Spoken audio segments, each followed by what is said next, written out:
कि मतलब कि उसके अंदर ऐसे आत्मा आई और वो गिरा तो इधर ही गिरा कि जो अपर फेस है यानी कि जो ऊपर है वो क्या आया है, ए आया है। वाह, मेरी डायग्राम तो देखो, मतलब मैं ऐसा नहीं लग रहा है मैं कलाकार बन गई हूँ, मुझे ऐसा लग रहा है मैं अभी भाई अपुनीच भगवान है।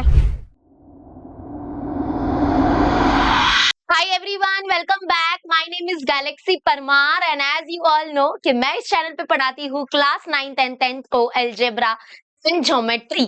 तो आज हम लोग करने वाले हैं जो हमारा चैप्टर नंबर 5 है प्रोबेबिलिटी, उसका पूरा प्रैक्टिस सेट हम लोग करने वाले हैं। नहीं सॉरी, प्रॉब्लम सेट 5 करने वाले हैं, पूरे क्वेश्चंस इस एक वीडियो में करने वाले हैं। ओके, और जैसे कि आपको पता है कि ये हमारा चैनल है that is Galaxy of maths and इस चैनल पे आपको सब कुछ मिल जाता है, सब कुछ मतलब सब कुछ, प्रैक्टिस सेट से लगा के प्रॉब्लम सेट तक सारे सम्स अच्छे से मिल जाते हैं, सिस्टमैटिक वे में मिलते हैं और एक ही वीडियो में मिलते हैं, बरोबर। तो आप लोग को देखो प्लेलिस्ट के सेक्शन में जाना है, प्लेलिस्ट के सेक्शन में जाना है, गैलेक्सी ऑफ मैथ्स का चैनल है, वीडियो को लाइक कर लो, आपका नाम क्या है, आप कौन से सिटी से बिलोंग करते हो वो सब कॉमेंट में लगा दो। और अगर आपको कोई भी कोर्स के बारे में इंक्वायरी करना है, आप 11th 12th कहीं पे भी, अगर आपको कोई भी 11th में 12th में साइंस वगैरह ले रहे हो या 10th के रिलेटेड अगर कोई कोर्स है, तो अभी बीच में एक नंबर डिस्प्ले होगा, वो नंबर पे कॉल करके बस इतना बोलना गैलेक्सी मैम के वीडियो से ये नंबर मिला है, तो कौन सा क्लास 10th का कोई कोर्स अवेलेबल है, रिसेंटली कौन सा कोर्स चल रहा है, कौन सा बैच चल रहा है, 11th 12th साइंस के भी हमारे बहुत सारे बैचेस है, ठीक है। चलो, इजी लर्निंग का आपको एप्लीकेशन का लिंक डिस्क्रिप्शन में मिल जाएगा। अच्छा, और एक बात, मैंने प्लेलिस्ट में आपके लिए 2 प्लेलिस्ट बनाई है, एक ये है अलजेब्रा एंड ज्योमेट्री के सारे प्रैक्टिस सेट की प्लेलिस्ट और ये है पूरे प्रॉब्लम सेट की प्लेलिस्ट। मैं बता देती हूँ, महाराष्ट्र स्टेट बोर्ड में ऐसा काम किसी ने नहीं किया है जो गैलेक्सी मिस ने करके दिखाया है अलजेब्रा एंड ज्योमेट्री में। ओके, तो मैंने प्रैक्टिस सेट के ईच एंड एवरी सम्स के वीडियोस तो डाले ही थे, बट अब प्रॉब्लम सेट भी बहुत जल्द हमारा खत्म होने वाला है। ट्रिग्नोमेट्री का भी प्रॉब्लम सेट अपलोड हो चुका है, देख लेना। ओके, तो आप जाओ अंदर, आपको सारे प्रॉब्लम सेट के वीडियोस भी मिल जाएंगे। आज हम लोग प्रोबेबिलिटी खत्म करेंगे, स्टैटिस्टिक वगैरह भी आ जाएगा, ठीक है। तो अपना नाम जरूर लिखना, वीडियो को लाइक करो यार, इतनी मेहनत होती है आप पूछो मत। तो आपको बस क्या करना है, एक लाइक करना है और अच्छे से वीडियोस देखना है, नोट्स वगैरह बनाने हैं। आप लोग को पता होगा कि मैंने ये फॉर्मूला शीट वगैरह दी है, हैंड रिटन नोट्स दिए हैं जो काम आएंगे आपको। अभी जो हम सम सॉल्व करेंगे उसमें देखो काम आएगा यहाँ पे, तो इसकी लिंक आपको डिस्क्रिप्शन में मिल जाएगी हैंड रिटन नोट्स की, या इजी लर्निंग के एप्लीकेशन में फ्री में, वहां पे फ्री स्टडी मटेरियल में आपको मिल जाएगा। तो this is the chapter number 5 probability and हम प्रॉब्लम सेट 5 फुल करेंगे। स्टार्ट करते हैं एमसीक्यू से, मुझे लगता है एमसीक्यू का जवाब तो आप भी दे सकते हो। चलो स्टार्ट करो। Choose the correct alternative answer for each of the following question. तो हम लोग को बताना है राइट ऑप्शन। क्वेश्चन नंबर 1 है which number can not represent probability. ये वाला क्वेश्चन बहुत बार हमारे बोर्ड एग्जाम में आया है, one of the most important question, please इसको मार्क कर लो सब लोग आईएमपी। आप देखना, मैंने chapter wise previous years question papers देके रखे हैं, उसमें ये क्वेश्चन बहुत बार आया है। तो क्या बोला है कि इसमें से कौन सा नंबर है जो प्रोबेबिलिटी को रिप्रेजेंट नहीं करता है। तो मैं तुम लोग को थोड़ा सा कॉन्सेप्ट बताती हूँ। देखो, प्रोबेबिलिटी है ना, प्रोबेबिलिटी वो हम लोग दो प्रोबेबिलिटी को हम लोग दो तरीके से रिप्रेजेंट कर सकते हैं। नंबर 1, एक होता है हमारा फ्रैक्शन में उसको रिप्रेजेंट कर सकते हैं और एक होता है परसेंटेज में रिप्रेजेंट कर सकते हैं। जैसे आप लोग बोलते हो ना कि अरे आज तो हाफ चांस है जीतने का, मतलब आधा चांस लग रहा है जीतने का, इंडिया का आधा, आधा मतलब हाफ, या फिर आप हाफ को परसेंटेज में बोलते हो 50%, अरे आज तो 50% चांस लग रहा है जीतने का यार, ऐसा बोलते हो ना। तो मतलब हाफ, 50%, तो ये दो अलग तरीका होता है प्रोबेबिलिटी को दर्शाने का। तो यहाँ पर ऐसा बोला जाता है, ध्यान से सुनना, कि प्रोबेबिलिटी को हम लोग दो तरीके से लिख सकते हैं, एक फ्रैक्शन में, परसेंटेज में। तो फ्रैक्शन में उसकी जो रेंज होती है, मतलब रेंज मतलब क्या, कि कहाँ से स्टार्ट होता है कहाँ पे खत्म होता है। तो फ्रैक्शन में जो रेंज होती है वो होती है 0 से लगा के 1 तक, ठीक है, 0 से लगा के 1 तक। और जो हमारा परसेंटेज है उसमें रेंज होती है 0% टू 100%। ओके, मतलब अगर फ्रैक्शन में अगर 1 बोला, इसका मतलब उसका मतलब परसेंटेज में होता है 100%। ओके, अब जैसे कि देखो 0 और 1 के बीच में ऐसे आ सकता है 1/4, हाफ आ सकता है, 3/4 आ सकता है। तो आप लोग को एक पता होगा कि अगर हम लोग को फ्रैक्शन को क्या करना है, परसेंटेज में कन्वर्ट करना है, तो फ्रैक्शन को इंटू 100 कर दो। फ्रैक्शन वाले नंबर को इंटू 100 कर दोगे ना, तो परसेंटेज में आंसर आ जाएगा। जैसे 0 इंटू 100 करो, 0 इंटू 100 होगा 0 इंटू 100, एनीथिंग इंटू 0, तो फिर वो 0% होगा। 1/4 को 100 से मल्टीप्लाई करोगे ना, तो ये आपको 25% देगा। वैसे ही हाफ को 100 से मल्टीप्लाई करोगे तो ये हो जाएगा, इसका मतलब 50%।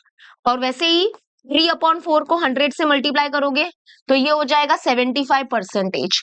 और 1 को अगर 100 से मल्टीप्लाई करोगे तो ये हो जाएगा 100%। मतलब फ्रैक्शन में अगर रेंज देखोगे तो हमारा स्टार्ट होता है 0 से और एंड हो जाता है 1 पे। 1 मतलब लास्ट 100%। ओके, और परसेंटेज में अगर देखोगे तो 0% टू 100%। तो अभी इसमें से कौन सा नंबर प्रोबेबिलिटी को रिप्रेजेंट नहीं कर रहा है, तो देखो 2/3 जो होगा ना, 2/3 फ्रैक्शन में अगर देखोगे वो 0 और 1 के बीच में ही आएगा। 2/3 को अगर आप कैलकुलेट करोगे तो अगर डिवाइड करोगे तो 0 पॉइंट समथिंग देगा। तो देखो ये नंबर फ्रैक्शन में है, ये नंबर फ्रैक्शन में है, फ्रैक्शन बोलो या डेसिबल पॉइंट बोलो एक ही बात होता है। और ये परसेंटेज में है और ये भी फ्रैक्शन में है। तो मतलब अभी आपको कंपेयर करना है फ्रैक्शन को फ्रैक्शन वाले से, परसेंटेज को परसेंटेज वाले से। तो यहाँ पे 2/3 प्रोबेबिलिटी को रिप्रेजेंट करेगा क्योंकि इसकी वैल्यू 0 और 1 के बीच में आ रही है। ठीक है, आप डिवाइड करके देखो 2/3 मतलब कितना होता है। आप जरा इसको एक बार डिवाइड करके देखो, थोड़ा सा समझना, थोड़ा टाइम ज्यादा ले रही हूँ बट अच्छे से देखना। 2 डिवाइड बाई 3 करोगे कितना होगा, 0.666666। 0.6 मतलब 0 और 1 के बीच में आ रहा है ना, 0 और 1 के बीच में आ रही है ना ये वैल्यू, तो बरोबर है, ये प्रोबेबिलिटी को रिप्रेजेंट करेगा। और परसेंटेज में क्या होनी चाहिए, 0% टू 100% के बीच में आना चाहिए। ठीक है, तो अभी दो तरीका है, तो दो तरीके में से कौन सा भी एक तरीका हम यूज कर सकते हैं। तो ये प्रोबेबिलिटी को रिप्रेजेंट कर रहा है। 1.5 रिप्रेजेंट करेगा, प्रोबेबिलिटी को नहीं करेगा। 1.5 परसेंटेज नहीं लिखा है, 1.5 के आगे परसेंटेज नहीं है, मतलब ये फ्रैक्शन में वैल्यू जा रही है। तो 0 और 1 के ऊपर चली गई ये वैल्यू। ये वैल्यू जो 1.5 है वो ग्रेटर है किससे, 1 से। अगर 1 से बड़ी है इसका मतलब ये प्रोबेबिलिटी को रिप्रेजेंट नहीं कर रहा है। तो मतलब ये वो नंबर है जो प्रोबेबिलिटी को रिप्रेजेंट नहीं कर रहा है। बाकी 15% रिप्रेजेंट करेगा, क्योंकि 15% 0% और 100% के बीच में आएगा, बीच में कहीं पे तो आएगा 15%। और 0.7 जो है वो 0 और 1 के बीच में आ जाएगा, 0.7 है ना, वो 0 और 1 के इसमें आ जाएगा, इस रेंज में आ जाएगा। तो ये नंबर है जो अपरंपार हो रहा है, बाहर जा रहा है, बाउंड्री के बाहर जा रहा है 1 से ऊपर। तो 1 से ऊपर अगर कोई नंबर है मतलब वो प्रोबेबिलिटी को रिप्रेजेंट नहीं करता है, इसलिए आंसर है 1.5। समझ में आ गया, क्लियर हो गया। ओके, चलो नेक्स्ट आ जाते हैं। अ डाई इज रोल्ड, एक डाई को रोल किया, सांप सीढ़ी खेला होगा आपने, वो डाई होता है ना, क्यूब के शेप में। तो what is the probability that the number appearing on the upper face is less than 3। तो देखो अभी आप लोग को थोड़ा सा समझना पड़ेगा। हम लोग को अगर कोई भी इवेंट का प्रोबेबिलिटी निकालना होता है तो उसका एक फॉर्मूला होता है हमारे पास, बरोबर, यस और no in the comment section. तो एक मिनट, यहाँ पे ये नहीं होगा, रुको। हाँ, तो अगर मान लो कि कोई भी प्रोबेबिलिटी है, जैसे कि probability of any event A is equal to number of element in event A upon number of sample point in sample space, बरोबर। तो अगर कोई भी इवेंट का प्रोबेबिलिटी निकालना है तो उसका फॉर्मूला होता है favourable outcome upon total number of outcome. ठीक है, ऊपर होता है फेवरेबल आउटकम, मतलब कि जो इवेंट दिया है, जो घटना दी है उसके फेवर में कितने आउटकम है, अपॉन क्या होगा नीचे, total outcome, total number of outcome. तो अगर हम लोग एक डाई को रोल करेंगे तो डाई को रोल करेंगे तो अपर फेस में क्या आ सकता है, 1 2 3 4 5 6 में से कुछ भी आ सकता है। तो मतलब हमारा एन ऑफ एस तो हो गया 6 हो गया, मतलब ऑल पॉसिबल आउटकम तो 6 हो गया। अभी यहाँ पे एक इवेंट क्या है कि what is the probability that the, ये इवेंट है हमारा, ये घटना है, क्या घटना है, कौन से घटने की प्रोबेबिलिटी निकालना है। तो यहाँ पे बोला है what is the probability that the number appearing on the upper face is less than 3। तो यहाँ पर मुझे बताओ कि सैंपल स्पेस तो हो जाएगा हमारा, ये सैंपल स्पेस का मतलब होता है ऑल पॉसिबल आउटकम, जो जो आ सकता है। अगर मान लो ये जो हमारा एक्सपेरिमेंट है उसको अगर हम करते हैं क्या क्या आ सकता है, that is known as sample space. Sample space मतलब ऑल पॉसिबल आउटकम। इसमें हम लोग को एक इवेंट लेना पड़ेगा, लेट इवेंट ए है कि जो अपर फेस है उसमें ऐसा नंबर आया है जो लेस देन 3 आया है। तो लेस देन 3 कौन कौन सा नंबर है? 1 और 2, बरोबर। 3 नहीं ले सकते क्योंकि उन लोग ने लेस देन 3 बोला है। तो ये हो गए हमारे फेवरेबल आउटकम। तो फेवरेबल आउटकम कितने हैं? 2 है, 2। तो number of element in event A is 2। तो अभी हमको इसी इवेंट का क्या करना है? प्रोबेबिलिटी निकालना है। तो probability of any event is equal to favourable outcome upon total number of outcome. Favourable outcome कितने हैं? 2, 2 अपॉन 6 इज द आंसर। लेकिन इसको हम लोग सिंप्लीफाई करेंगे, 2 के टेबल में 6 जाता है, 2 1 जा 2 3 जा, इसका मतलब 1 अपॉन 3 इज द आंसर। तो ये हमारा आंसर है। समझ में आ गया? क्लियर हो गया? देखो अभी फिर से और एक ध्यान से, what is the probability of the event that the number chosen from 1 to 100 is prime number? तो आप लोगों को पता है कोई भी इवेंट का अगर प्रोबेबिलिटी निकालना है तो that is equal to favourable outcome. मैं फेवरेबल बार बार जानबूझ के बोल रही हूँ ताकि आप समझो। तो N of A upon N of S होता है।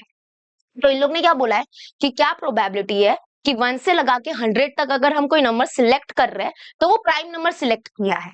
तो पहले तो देखो, पहला तो हमारा एन ऑफ एस कितना हो जाएगा? एन ऑफ एस हो जाएगा हमारा 100। क्यों? क्योंकि हम लोग सिलेक्ट करने के लिए तो कोई भी नंबर सिलेक्ट कर सकते थे, है ना। 1 से लगा के 100 तक आपके सामने पूरे नंबर लिखे हुए हैं। आपको रैंडमली कोई भी नंबर सिलेक्ट करना है। मान लो कोई भी नंबर सिलेक्ट करना है, तो आपके पास कितने टोटल पॉसिबल आउटकम है? 1 से लगा के 100 तक पूरे सारे आउटकम है, बरोबर। तो ये हो गया एन ऑफ एस। एस का मतलब होता है ऑल पॉसिबल आउटकम, मतलब कुछ भी, सब। तो 1 से 100 लगा के सब कोई भी हम सिलेक्ट कर सकते थे। अब हम यहाँ पे एक इवेंट लेके ए इवेंट क्या बोलता है कि जो हमने नंबर सिलेक्ट किया है ना, वो प्राइम नंबर सिलेक्ट किया है। तो अभी हमारे फेवरेबल आउटकम कितने हो जाएंगे? तो यहाँ पर आपको है ना एक बात बता देती हूँ, 1 से लगा के 100 तक हमारे कितने प्राइम नंबर्स होते हैं पता है आपको? 25 प्राइम नंबर्स होते हैं। प्राइम नंबर्स मतलब वो नंबर्स जो सिर्फ खुद के टेबल में आते हैं और 1 के टेबल में आते हैं। जैसे कि एग्जाम्पल ले लो, 2 प्राइम नंबर है। कैसे टीचर? क्योंकि 2 सिर्फ 2 के टेबल में आएगा या तो 1 के टेबल में आएगा। याद रखना 1 जो है वो प्राइम नंबर नहीं है। 1 is neither prime nor composite number. 1 prime number में नहीं आता है। तो 2 प्राइम नंबर है, क्योंकि प्राइम नंबर वो नंबर होते हैं जिसके सिर्फ 2 ही फैक्टर होते हैं। और वो कौन? तो वो खुद उसका फैक्टर होता है या फिर 1 के टेबल में आता है वो, या 1 उसका फैक्टर होता है। तो वैसे ही 3 प्राइम नंबर है, 5 प्राइम नंबर है, 7 प्राइम नंबर है। 9 प्राइम नंबर नहीं हो सकता क्योंकि 9 बहुत सारे टेबल में आता है। 3 के टेबल में आता है ना 9, और 9 खुद के टेबल में भी आता है, 1 के टेबल में भी आता है। तो इसके तो बहुत सारे फैक्टर्स है। फिर उसके बाद 11 हो गया, 13 हो गया, 14 15 16 17 हो गया, 19 हो गया, 20 21 नहीं, 23 हो गया, 24 नहीं, 25 नहीं, 26 नहीं, 27 भी नहीं होगा क्योंकि वो 3 के टेबल में जाता है। 28 29 29 30 31 32 33 34 35 36 37 38 39 39 तो 3 के टेबल में जाएगा। 40 41 तो ऐसे है ना। को मैं बता देती हूँ, आप भी एक बात है ना यहाँ पे टेक्स्ट बुक में लिख दो, there are 25 prime numbers from 1 to 100। 1 से 100 के बीच में 25 प्राइम नंबर्स है, आप लिख दो। तो मतलब हमारे अगर आप काउंटिंग करोगे ना, काउंटिंग करना, काउंटिंग, तो यहाँ पे कितने हमारे पास है, ऐसे चलता रहेगा। तो यहाँ पर नंबर ऑफ फेवरेबल आउटकम कितने हो गए पता है? 25 हो गए। तो अगर हम लोग को प्रोबेबिलिटी निकालना है तो प्रोबेबिलिटी ऑफ इवेंट ए कि हमने जो 1 से लगा के 100 तक जो नंबर सिलेक्ट किया है वो प्राइम नंबर है, उसकी क्या उसका उसका कितना चांसेस है, प्रोबेबिलिटी कितनी है?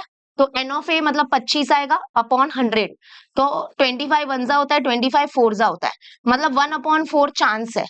1/4 का मतलब होता है 25%। 25% ये प्रोबेबिलिटी है, 25% चांसेस है कि हम 1 से लगा के 100 तक कोई नंबर सिलेक्ट कर रहे हैं तो वो क्या होगा? प्राइम नंबर होगा। इसलिए आंसर है 1/4। ठीक है, मतलब 1/4 ये फ्रैक्शन में बोला गया है, और अगर यही 1/4 को परसेंटेज में देखेंगे तो उसको 25% बोला जाता। समझ में आ गया? चलो नेक्स्ट आ जाते हैं।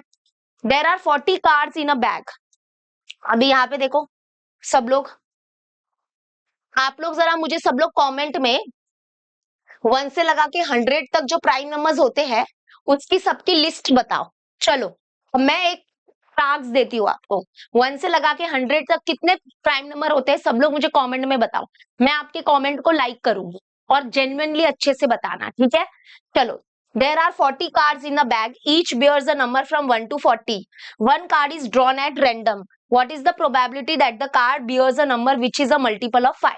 मतलब एक बैग है, उसके अंदर 40 कार्ड्स है और हर कार्ड के ऊपर नंबर लिखा हुआ है 1 से लगा के 40.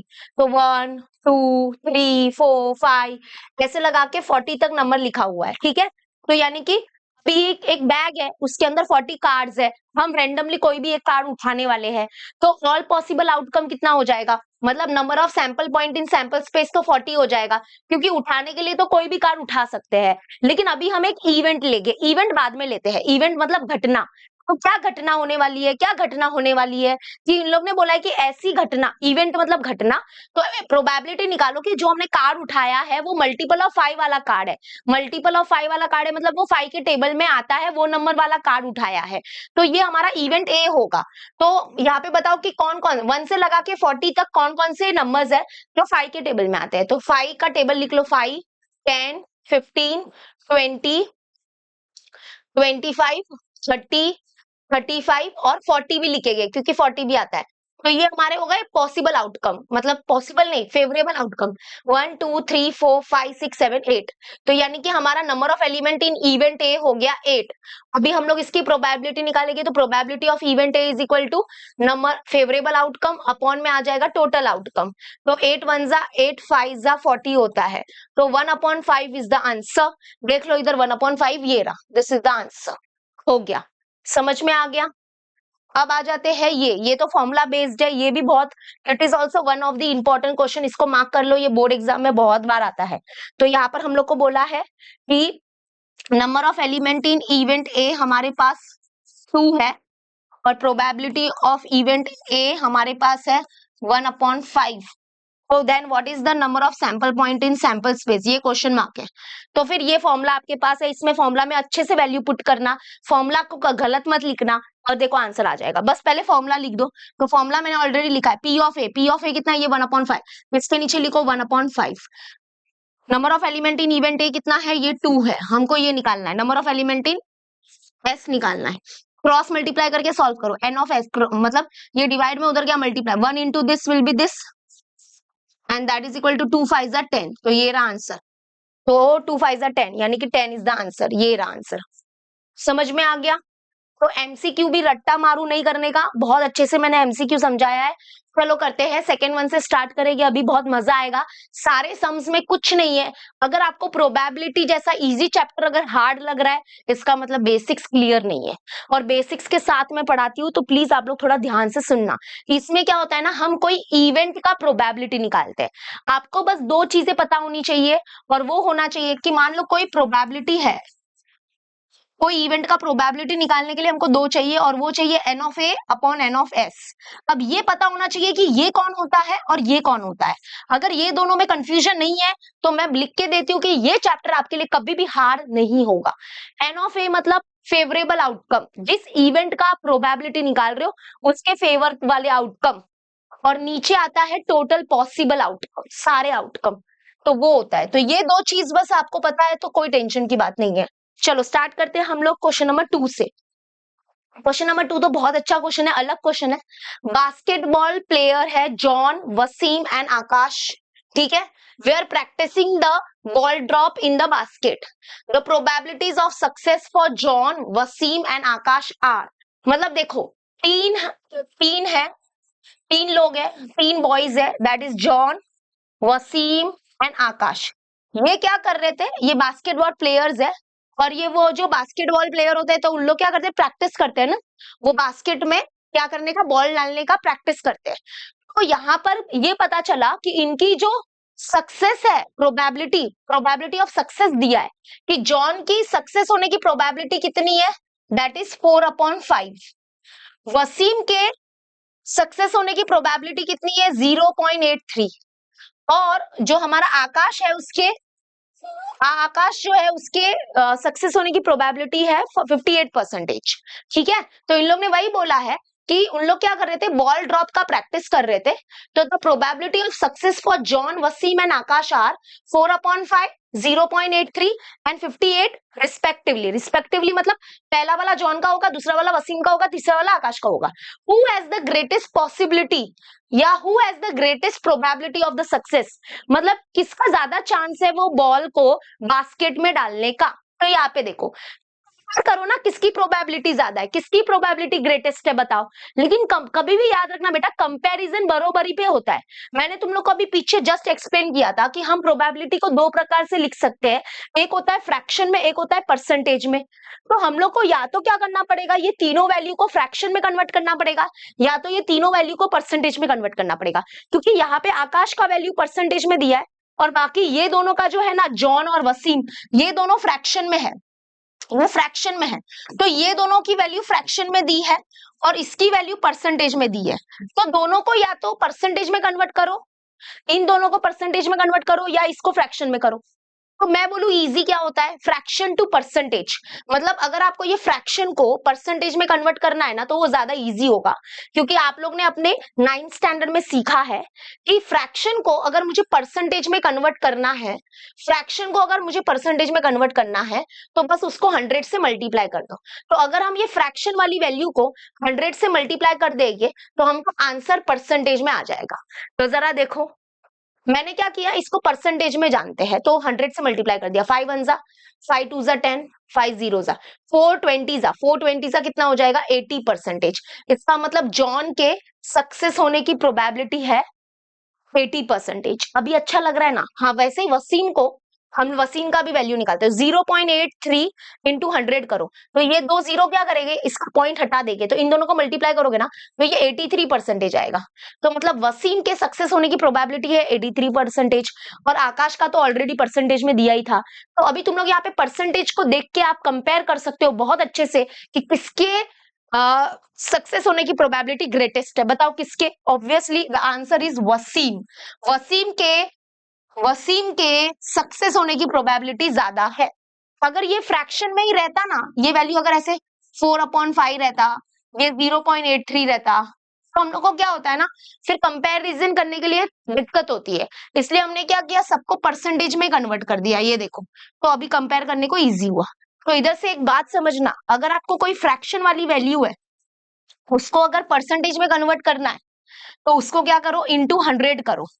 लेकिन अगर आपको उल्टा करना है, मान लो कोई परसेंटेज वाली वैल्यू है, उसको अगर फ्रैक्शन में कन्वर्ट करना है, तो उसको डिवाइड बाय 100 करने का, ऐसा भी होता है। बट वो डिवाइड वाला ज्यादा हार्ड होता है और मल्टीप्लाई वाला इजी होता है। इसलिए मैंने फ्रैक्शन को परसेंटेज में कन्वर्ट करना ज्यादा बेटर समझा। समझा। चलो, तो इधर देखो, मैंने यहाँ पे ऑलरेडी सब अच्छे से लिखा हुआ है, सब लोग अच्छे से रीड करो। क्या दिया है, the probability of success for John is 4/5। तो वो 4 देखो, यहाँ पर मैंने उनके लिए लेटर भी डिनोट किया है। ये है probability of success of John, ठीक है, जे फॉर जॉन, इसलिए जे नाम। आपको तो पता है कि इवेंट को हम लोग कैपिटल लेटर से लिखते हैं। तो probability of the success of John is 4/5, but वो 4/5 को मुझे परसेंटेज में कन्वर्ट करना है, तो उसको इंटू 100 किया, तो ये 80 आया। वैसे ही the probability of success of Wasim 0.83, तो probability of Wasim, P of V मतलब probability of success of Wasim, तो वो यहाँ पर देखो, इसको भी 100 से मल्टीप्लाई किया, तो यहाँ पर देखो क्या आया, ये इसको मल्टीप्लाई किया तो ये 83% आया। उसके बाद the probability of success for Akash is 50, probability of Akash is 58%। हो गया। अभी कंपैरिजन करोगे तो यहाँ पर हम लोग को क्या दिख रहा है, अभी यहाँ पे आप जरा थोड़ा नोटिस करना, यहाँ पे जो हमारा वसीम है उसका परसेंटेज, तो यहाँ पे 83% is greater than 80% and 80% is greater than 58%। इसका मतलब हम बोल सकते हैं कि प्रोबेबिलिटी ऑफ वसीम जो है that is greater than probability of John and probability of John is greater than probability of आकाश। इसका मतलब कि यहाँ पर कौन जीता, यहाँ पर जीता है probability of वसीम। इसका मतलब हम बोल सकते हैं कि सक्सेस होने की जो प्रोबेबिलिटी है वो किसकी है, डैश हैज द, कौन है, dash has the greatest probability of success, और वो है वसीम। तो आंसर होगा वसीम। यहाँ पे लिखोगे Therefore we can write Wasim has the greatest probability of success. हो गया, आंसर हो गया तुम्हारा, यही आंसर। समझ में आ गया? ठीक है, तो ये सब लिखने का ये हमने कंपेयर किया ना, बिकॉज जब हम कंपेयर करेंगे, जब हम तुलना करेंगे तो समझ में आएगा। तो 83 is greater than 80 and 80 is further greater than 58। और ये कौन था? प्रोबेबिलिटी ऑफ वसीम था, ये प्रोबेबिलिटी ऑफ जॉन था, ये प्रोबेबिलिटी ऑफ आकाश था। तो ये जीत गया। ये कौन है? Probability of Wasim. तो Wasim has the greatest probability of success. Clear हो गया? ऐसे ही एग्जाम में लिखोगे, पूरे मार्क्स मिल जाएंगे। आ जाते हैं क्वेश्चन नंबर 3 करते हैं। क्या दिया है? इन अ हॉकी टीम, एक हॉकी की टीम होती है, उसमें टोटल होते हैं बेटा 6 डिफेंडर्स। क्या होते हैं? 6 डिफेंडर्स होते हैं जो डिफेंड करते हैं। 4 ऑफेंडर्स होते हैं जो ऑफेंड करते हैं। देखो ना, मैं कैसे एक्सप्लेन कर रही हूँ, मुझे है ना, सच बोलूं, हॉकी के बारे में कुछ ज्यादा पता नहीं है। और एक होता है गोली, जो गोल, आई थिंक गोल बचाने से रोकता है, वो होता है गोली। ठीक है, तो एक हॉकी की टीम होती है, उसमें टोटल 11 लोग होते हैं, उसमें से 6 डिफेंडर्स है, 4 ऑफेंडर्स है और एक गोली है। Out of this one player is selected randomly as a captain. मतलब कि अब ये 11 लोग है टोटल, इसमें से रैंडमली कोई भी एक पर्सन को सिलेक्ट करना है कैप्टन के लिए। तो हमको बोला है कि क्या प्रोबेबिलिटी है कि जो हमने कैप्टन सिलेक्ट किया है वो गोली, ये है गोली, गोली गोल क्या बोलते हैं इसको, हाँ। What is the probability that what is the probability of the selection that the गोली इज सिलेक्टेड। मतलब क्या प्रोबेबिलिटी है कि जो कैप्टन हमने सिलेक्ट किया है वो गोली है, या फिर क्या प्रोबेबिलिटी है कि जो हमने कैप्टन सिलेक्ट किया है वो डिफेंडर्स में से है, डिफेंडर्स में से। तो हमारे पास ये 2 इवेंट है जिसकी हमको प्रोबेबिलिटी निकालनी है। अगर आपको कोई भी इवेंट की प्रोबेबिलिटी निकालनी है तो उसके लिए आपको एकदम रूल्स एंड रेगुलेशंस चाहिए।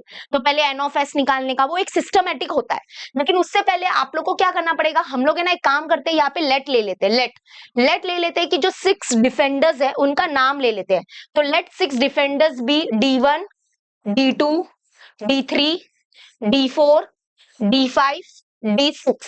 ऐसा लिखना पड़ेगा आपको, लेट लेना पड़ेगा, क्योंकि आपको सैंपल स्पेस लिखना है, तो वो सब लिखने के लिए काम आता है ये सब। ठीक है, तो ये सब लिखो। उसके बाद ऑफेंडर्स के नाम लेने पड़ेंगे। Let the 4 offenders be O1, O2, O3, O4 and let the 1 goalie B D1। समझ में आ गया? पहला स्टेप ये होगा कि प्लीज आप इसके लेट करके कोई नाम ले लो, इनको कोई नाम से बुलाने का और अगर आप कैपिटल लिख रहे हो तो कैपिटल ही लिखो, स्मॉल लिख रहे हो तो स्मॉल ही लिखो, ये ध्यान रखो, कैपिटल स्मॉल मिक्स मत करो प्लीज। ओके, अब देखो मैं आपको सिखाती हूँ बहुत अच्छे से। सबसे पहला आपका स्टेप होगा कि हम क्या करेंगे, कोई लेट ले लेंगे। Let the 6 defenders be this and 4 offenders be this and 1 goalie B this. पहले एस क्या होता है, पहले एस निकालते हैं। एस मतलब all possible outcome. Let S be the sample space. तो सैंपल स्पेस क्या होगा मुझे बताओ यहाँ पर। सैंपल स्पेस मतलब ऑल पॉसिबल आउटकम। मतलब हमको क्या करना है, ये 11 लोग है ना, 11 लोग में से हम लोग को कोई भी एक को रेंडमली सिलेक्ट करना है एज अ कैप्टन के लिए। तो हम सिलेक्शन तो कुछ भी कर सकते हैं। ये 11 लोग मेरे सामने है, मैंने आंख बंद कर दिया, तो मैं सिलेक्ट करने के लिए तो कुछ भी सिलेक्ट कर सकती हूँ, बराबर। तो एस मतलब ऑल पॉसिबल आउटकम। एस के अंदर कौन आएगा, सारे लोग आएंगे। ऑल पॉसिबल आउटकम मतलब कौन कौन आएगा, ये जो हमारे 6 डिफेंडर्स थे वो 6 डिफेंडर्स है, वो उनके नाम हमने इसलिए लिखे हैं। और जो 4 ऑफेंडर्स है, और 1 गोली। तो ये हो गया all possible outcome. So therefore number of sample point in sample space हो गया 11। ये बहुत जरूरी है, क्योंकि ये हम लोग जब प्रोबेबिलिटी निकालते हैं ना इवेंट का, तब ये काम आता है, याद है ना, ये काम आता है। तो पहला स्टेप समझा। अब आ जाते हैं, अभी हम लोग क्या करेंगे, इवेंट लेंगे। तो यहाँ पर ये सब आपको बोर्ड एग्जाम में लिखना है। क्या लिखना है ये देख लो सब लोग, ये देखो यहाँ पे लिखेंगे let condition for event A. Event A का कंडीशन, अभी जो घटना है वो घटना क्या है वो बता रहा है। तो let the condition for event A, क्या कंडीशन है, द गोली विल बी सिलेक्टेड। मतलब जो हमने सिलेक्ट किया है वो गोली सिलेक्ट किया है। ये एक घटना है कि जो हम कैप्टन के लिए सिलेक्ट कर रहे हैं, वो जो हमने कैप्टन के लिए कोई इंसान को सिलेक्ट किया है वो गोली होगा, इसकी क्या प्रोबेबिलिटी है। और सेकेंड इवेंट है कंडीशन फॉर इवेंट बी। को पता है ना कि इवेंट को हम लोग कैपिटल लेटर से लिखते हैं। तो आप कोई भी यहाँ पे ए, जैसे मैंने कैपिटल लेटर ए लिखा, बी लिखा, आप आपकी मर्जी है, आपको कोई भी कैपिटल लेटर लेना है ले सकते हो। ठीक है, तो कंडीशन फॉर इवेंट बी क्या है, अ डिफेंडर विल बी सिलेक्टेड। ठीक है, तो अभी देखो ये हमारी कंडीशन है इवेंट की। तो हम क्या करेंगे, अभी इवेंट लिखेंगे। तो इवेंट क्या होता है, इवेंट क्या है कि क्या प्रोबेबिलिटी है कि हम गोली सिलेक्ट करेंगे। तो फेवरेबल आउटकम कितना हुआ, ये जो हमारे 11 लोग हैं उसमें से गोली कितना है, गोली तो एक ही है, तो ये हमारा फेवरेबल आउटकम हो गया। तो ये हो गया हमारा फेवरेबल आउटकम। याद रखना बेटा, जब भी आप इवेंट लिख रहे हो कर्ली ब्रैकेट लगाने का, जब भी आप सैंपल स्पेस लिख रहे हो तो कर्ली ब्रैकेट लगाने का, ठीक है। तो यहाँ पे number of element in event A कितना हो गया 1, क्योंकि एक ही गोली है। अब इस इवेंट की प्रोबेबिलिटी क्या है, तो फॉर्मूला होगा therefore probability of event A is equals to number of element in event A upon number of sample point in sample space। इसका मतलब favourable outcome 1/11 is the answer. ये रहा पहले का आंसर। तो आप लोग का सबसे पहला स्टेप होता है एस लिखना, फिर एन ऑफ एस लिखना, फिर इवेंट लेने का, इवेंट लिखने का और उसकी प्रोबेबिलिटी निकालने की। ये पूरा एक सिस्टम चलता है। वैसे अभी जैसे यहाँ पर क्या प्रोबेबिलिटी है कि जो हम कैप्टन सिलेक्ट कर रहे हैं वो डिफेंडर होगा, है ना। तो इवेंट बी के फेवर में कौन कौन से आउटकम होंगे, तो वो यहां से आता है कि डिफेंडर विल बी सिलेक्टेड। तो कितने डिफेंडर्स है, 6 डिफेंडर्स है। तो डिफेंड ये हो गया हमारा फेवरेबल आउटकम। तो यहाँ पर हमारे ये फेवरेबल आउटकम हो गए, 6 डिफेंडर्स है, ठीक है। तो यहाँ पे therefore number of element in event B कितना हो गया 6। अब इस इवेंट की प्रोबेबिलिटी, तो प्रोबेबिलिटी ऑफ इवेंट बी क्या होगा, number of element in event B upon number of sample points. तो यहाँ पर ये हो गया 6 और अपॉन में आ जाएगा ये 11। तो 6/11 इज द आंसर। तो ये रहा फर्स्ट का आंसर 1/11 और ये है 6/11। This is the answer. कैसा लगा, बहुत इजी है ना। हाँ, यही अभी हमको करना है हर क्वेश्चन में। देखो यहाँ पे क्या बोला है, जोसेफ जो भी है, Joseph kept 26 card in a cap, ठीक है। अभी देखो एक कैप होता है, ये कैप है, ठीक है, ये कैप है हमारा, ये कैप है। अभी ये कैप को उल्टा रखेंगे और इसके अंदर उसने बहुत सारे कार्ड रखे हैं। अभी कैप को थोड़ा उल्टा रखना पड़ेगा अपने को, ठीक है। हाँ, वाह, मेरी डायग्राम तो देखो, मतलब मैं, ऐसा नहीं लग रहा है मैं कलाकार बन गई हूँ। मुझे ऐसा लग रहा है मैं अभी भाई अपुनीच भगवान है, मैंने क्या डायग्राम बनाया है, अभी मैं किसी को भाव नहीं दूंगी। हाँ हाँ, अभी बिगाड़ूंगी भी मैं ही, देख लो तुम लोग। तो ये कैप है, इस कैप के अंदर बहुत सारे कार्ड है और इसके अंदर ऐसे अंदर बहुत सारे ऐसे कार्ड है, ठीक है। अब ये कार्ड जो है उसके अंदर है ना, इन लोग ने है ना 26 कार्ड है और 26 कार्ड के अंदर क्या लिखे है इन लोग ने, Joseph kept 26 card in a cap bearing one English alphabet on each card. मतलब ऐसे बहुत सारे कार्ड है अंदर और हर कार्ड के अंदर क्या है, हर कार्ड के ऊपर है ना इंग्लिश के अल्फाबेट लिखे, जैसे ABCDEFGHIJKLMNOPQRSTUVWXYZ ऐसा लिखा हुआ है, ठीक है। तो one card is drawn at random, मतलब एक कार्ड कोई भी रैंडमली उठाना है, रैंडमली उठाना है, ठीक है। तो मतलब वो हो जाता है एस। एस मतलब ऑल पॉसिबल आउटकम होता है। मतलब हम रैंडमली अगर कोई भी एक कार्ड उठा रहे हैं आंख बंद करके, तो वो हाथ में हमारे कोई भी कार्ड आ सकता है। मतलब टोटल हमारे पास कितनी आगे पॉसिबिलिटी है, 26 पॉसिबिलिटी है, क्योंकि कोई भी कार्ड। तो हमारा एन ऑफ एस कितना हो जाएगा, अगर number of sample point in sample space देखोगे तो वो तो 26 हो जाएगा। फिर क्या बोला, what is the probability that the card drawn is a vowel card. मतलब यहाँ पर हम लोग को एक इवेंट लेना पड़ेगा। इवेंट क्या है कि जो कार्ड हमने उठाया है वो वोवेल वाला कार्ड होगा, इसकी क्या प्रोबेबिलिटी है। तो पहले तो बताओ कि वोवेल्स क्या होते हैं, वोवेल्स कितने वोवेल्स होते हैं। तो देयर आर टोटल AEIOU। आपको तो पता होगा कि 5 वोवेल्स है हमारे लाइफ में, हमारे इंग्लिश के अल्फाबेट में, ठीक है। तो ये 5 वोवेल्स है, बरोबर। तो क्या प्रोबेबिलिटी है कि हमने ये जो रैंडमली जो हम कार्ड उठा रहे हैं टोपी के अंदर से, वो कार्ड वोवेल वाला कार्ड होगा, इसकी क्या प्रोबेबिलिटी है, पॉसिबिलिटी कितनी है वो बताओ। तो उसकी प्रोबेबिलिटी निकालनी है। तो इवेंट ले लिया कि जो कार्ड हमने उठाया वो वोवेल वाला कार्ड उठाया है, तो इसके फेवर में कौन कौन से आउटकम हो गए, तो फेवरेबल आउटकम हो गए, क्योंकि देयर आर 5 वोवेल्स, तो ये हमारे फेवरेबल आउटकम हो गए। तो इसका number of element in event A कितना हो जाएगा 5, है ना। तो यहाँ पे प्रोबेबिलिटी ऑफ इवेंट ए कितना हो जाएगा, that is number of element in event A upon number of sample point in sample space. तो ये हो गया 5/26 इज द आंसर। मतलब इतना चांसेस है कि जो हम कार्ड उठा रहे हैं वो वोवेल वाला कार्ड हो सकता है। कितना चांस है, 5/26 चांस है, ठीक है। तो ये है, तो यही है बस, सिंपल। देखो हम बोलेंगे Joseph kept 26 card in a cap bearing one English later on each card, क्योंकि देखो सो लेट 26 कार्ड बियर्स अ इंग्लिश अल्फाबेट। मतलब हम लोग है ना अपने ओन से एक अल्फाबेट ले रहे हैं, आप कैपिटल भी लिख सकते हो। हमने बोला कि वो जो हमारी टोपी थी ना, टोपी, हाँ, तो उसके अंदर वाह, उसके अंदर जो हम लोग कार्ड है ना, उल्टा रखा है टोपी को, वो ABCD है। तो let S be the sample space, तो S सैंपल स्पेस है, तो S क्या हो जाएगा, S हो जाएगा। एस मतलब ऑल पॉसिबल आउटकम, मतलब हम लोग रेंडमली अगर कोई भी कार्ड उठा रहे हैं तो वो कोई भी कार्ड हो सकता है, तो ABCD से लगा के Z तक कोई भी हो सकता है। तो number of sample point in sample space हो जाएगा 26। अभी हम लोग एक कंडीशन लेंगे फॉर द इवेंट ए, घटना इवेंट ए क्या है कि जो कार्ड हमने उठाया है वो वॉवेल वाला कार्ड है, तो इसके फेवर में कौन कौन सा तो इवेंट ए क्या हो जाएगा, तो ए से लगा के जेड तक कौन से कार्ड है वॉवेल्स वाले, तो वो है AEIOU। तो ये फेवरेबल आउटकम हो गए। तो number of element in event A कितना हो जाएगा 5। तो देयरफॉर इसकी प्रोबेबिलिटी क्या होगी, प्रोबेबिलिटी ऑफ इवेंट ए क्या हो जाएगा, number of element in event A upon number of sample point in sample space, यानी कि आंसर है 5/26 is the answer. Okay, clear हो गया, डन।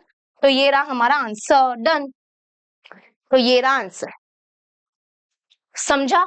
ओके, तो ये सब ABCD ले लोगे तो थोड़ा अच्छा है, बाकी तो आपकी इच्छा, डायरेक्टली ऐसे लिख सकते हो, there are 26 alphabets, so N of S is 26। So ये वॉवेल्स के लिए फिर क्या होता है ना, ये लेटर लेना पड़ता है। आप बोलते हो ना कि मिस ये क्यों ले रहे हो आप, ये इसलिए ले रहे हैं ताकि सैंपल स्पेस अच्छे से लिखा जा सकता है और इवेंट को भी अच्छे से लिख सकते हैं, इसलिए लिया जाता है। ठीक है, चलो आगे आ जाओ। क्वेश्चन नंबर 5 सब लोग पढ़ो, क्या बोला है। A balloon vendors has, balloon vendors मतलब जो बलून वाला है उसके पास है 2 रेड कलर के बलून्स, 3 ब्लू कलर्स के बलून, 4 ग्रीन कलर्स के बलून। ठीक है, फिर बोला he want to choose one of them at random and give it to the Pranali. मतलब हमारा यहाँ पर ये क्या है, एक्सपेरिमेंट है। एक्सपेरिमेंट क्या हो रहा है कि उसको है ना, ये 2 रेड कलर के बलून है, पहले तो लेट ले लो कि रेड कलर के जो बलून है उसको ले लेते हैं R1 R2, और जो 3 ब्लू कलर के बलून है उसको ले लेते हैं B1 B2 B3, और जो 4 ग्रीन कलर के बलून है उसको ले लेते हैं G1 G2 G3 G4। ठीक है, अभी एक्सपेरिमेंट क्या है हमारा, जिसको बोलते हैं हम लोग रैंडम एक्सपेरिमेंट। रैंडम एक्सपेरिमेंट ये हो रहा है कि वो बलून वाले को क्या करना है, रैंडमली कोई भी बलून को सिलेक्ट करना है और उसकी प्रणाली को देना है। तो यानी कि वो हो जाएगा S मतलब sample space, that is all possible outcome. तो वो जो हमारा बलून वाला है वो रैंडमली कोई भी एक बलून को सिलेक्ट करेगा, तो वो एक बलून कौन सा हो सकता है, कोई भी हो सकता है ना।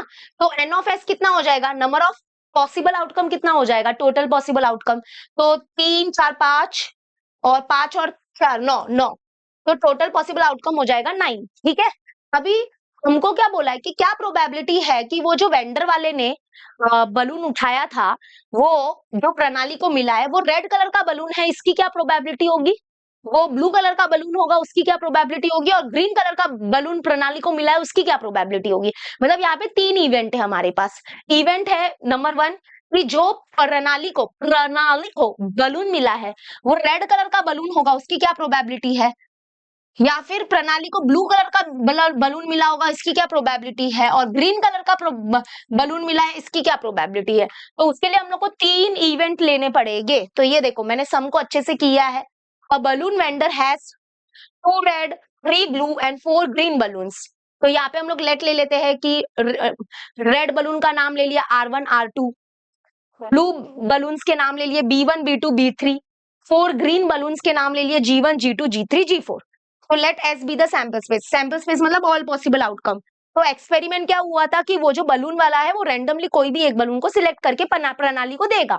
तो प्रणाली को कोई भी बलून मिल सकता है ना फिलहाल के लिए, तो मतलब उसको कुछ भी मिल सकता है, 2 रेड में से कुछ भी मिल सकता है, 3 ब्लू बलून में से भी कुछ भी मिल सकता है, और 4 जो हमारे ग्रीन बलून है उसमें से भी कुछ भी मिल सकता है। तो ये हो जाएगा N ऑफ S। तो ये हो गया टोटल कितना हुआ, 1 2 3 4 5 6 9 हुआ है ना। हाँ, अभी हम लोग 3 इवेंट ले गए, कितने 3 इवेंट।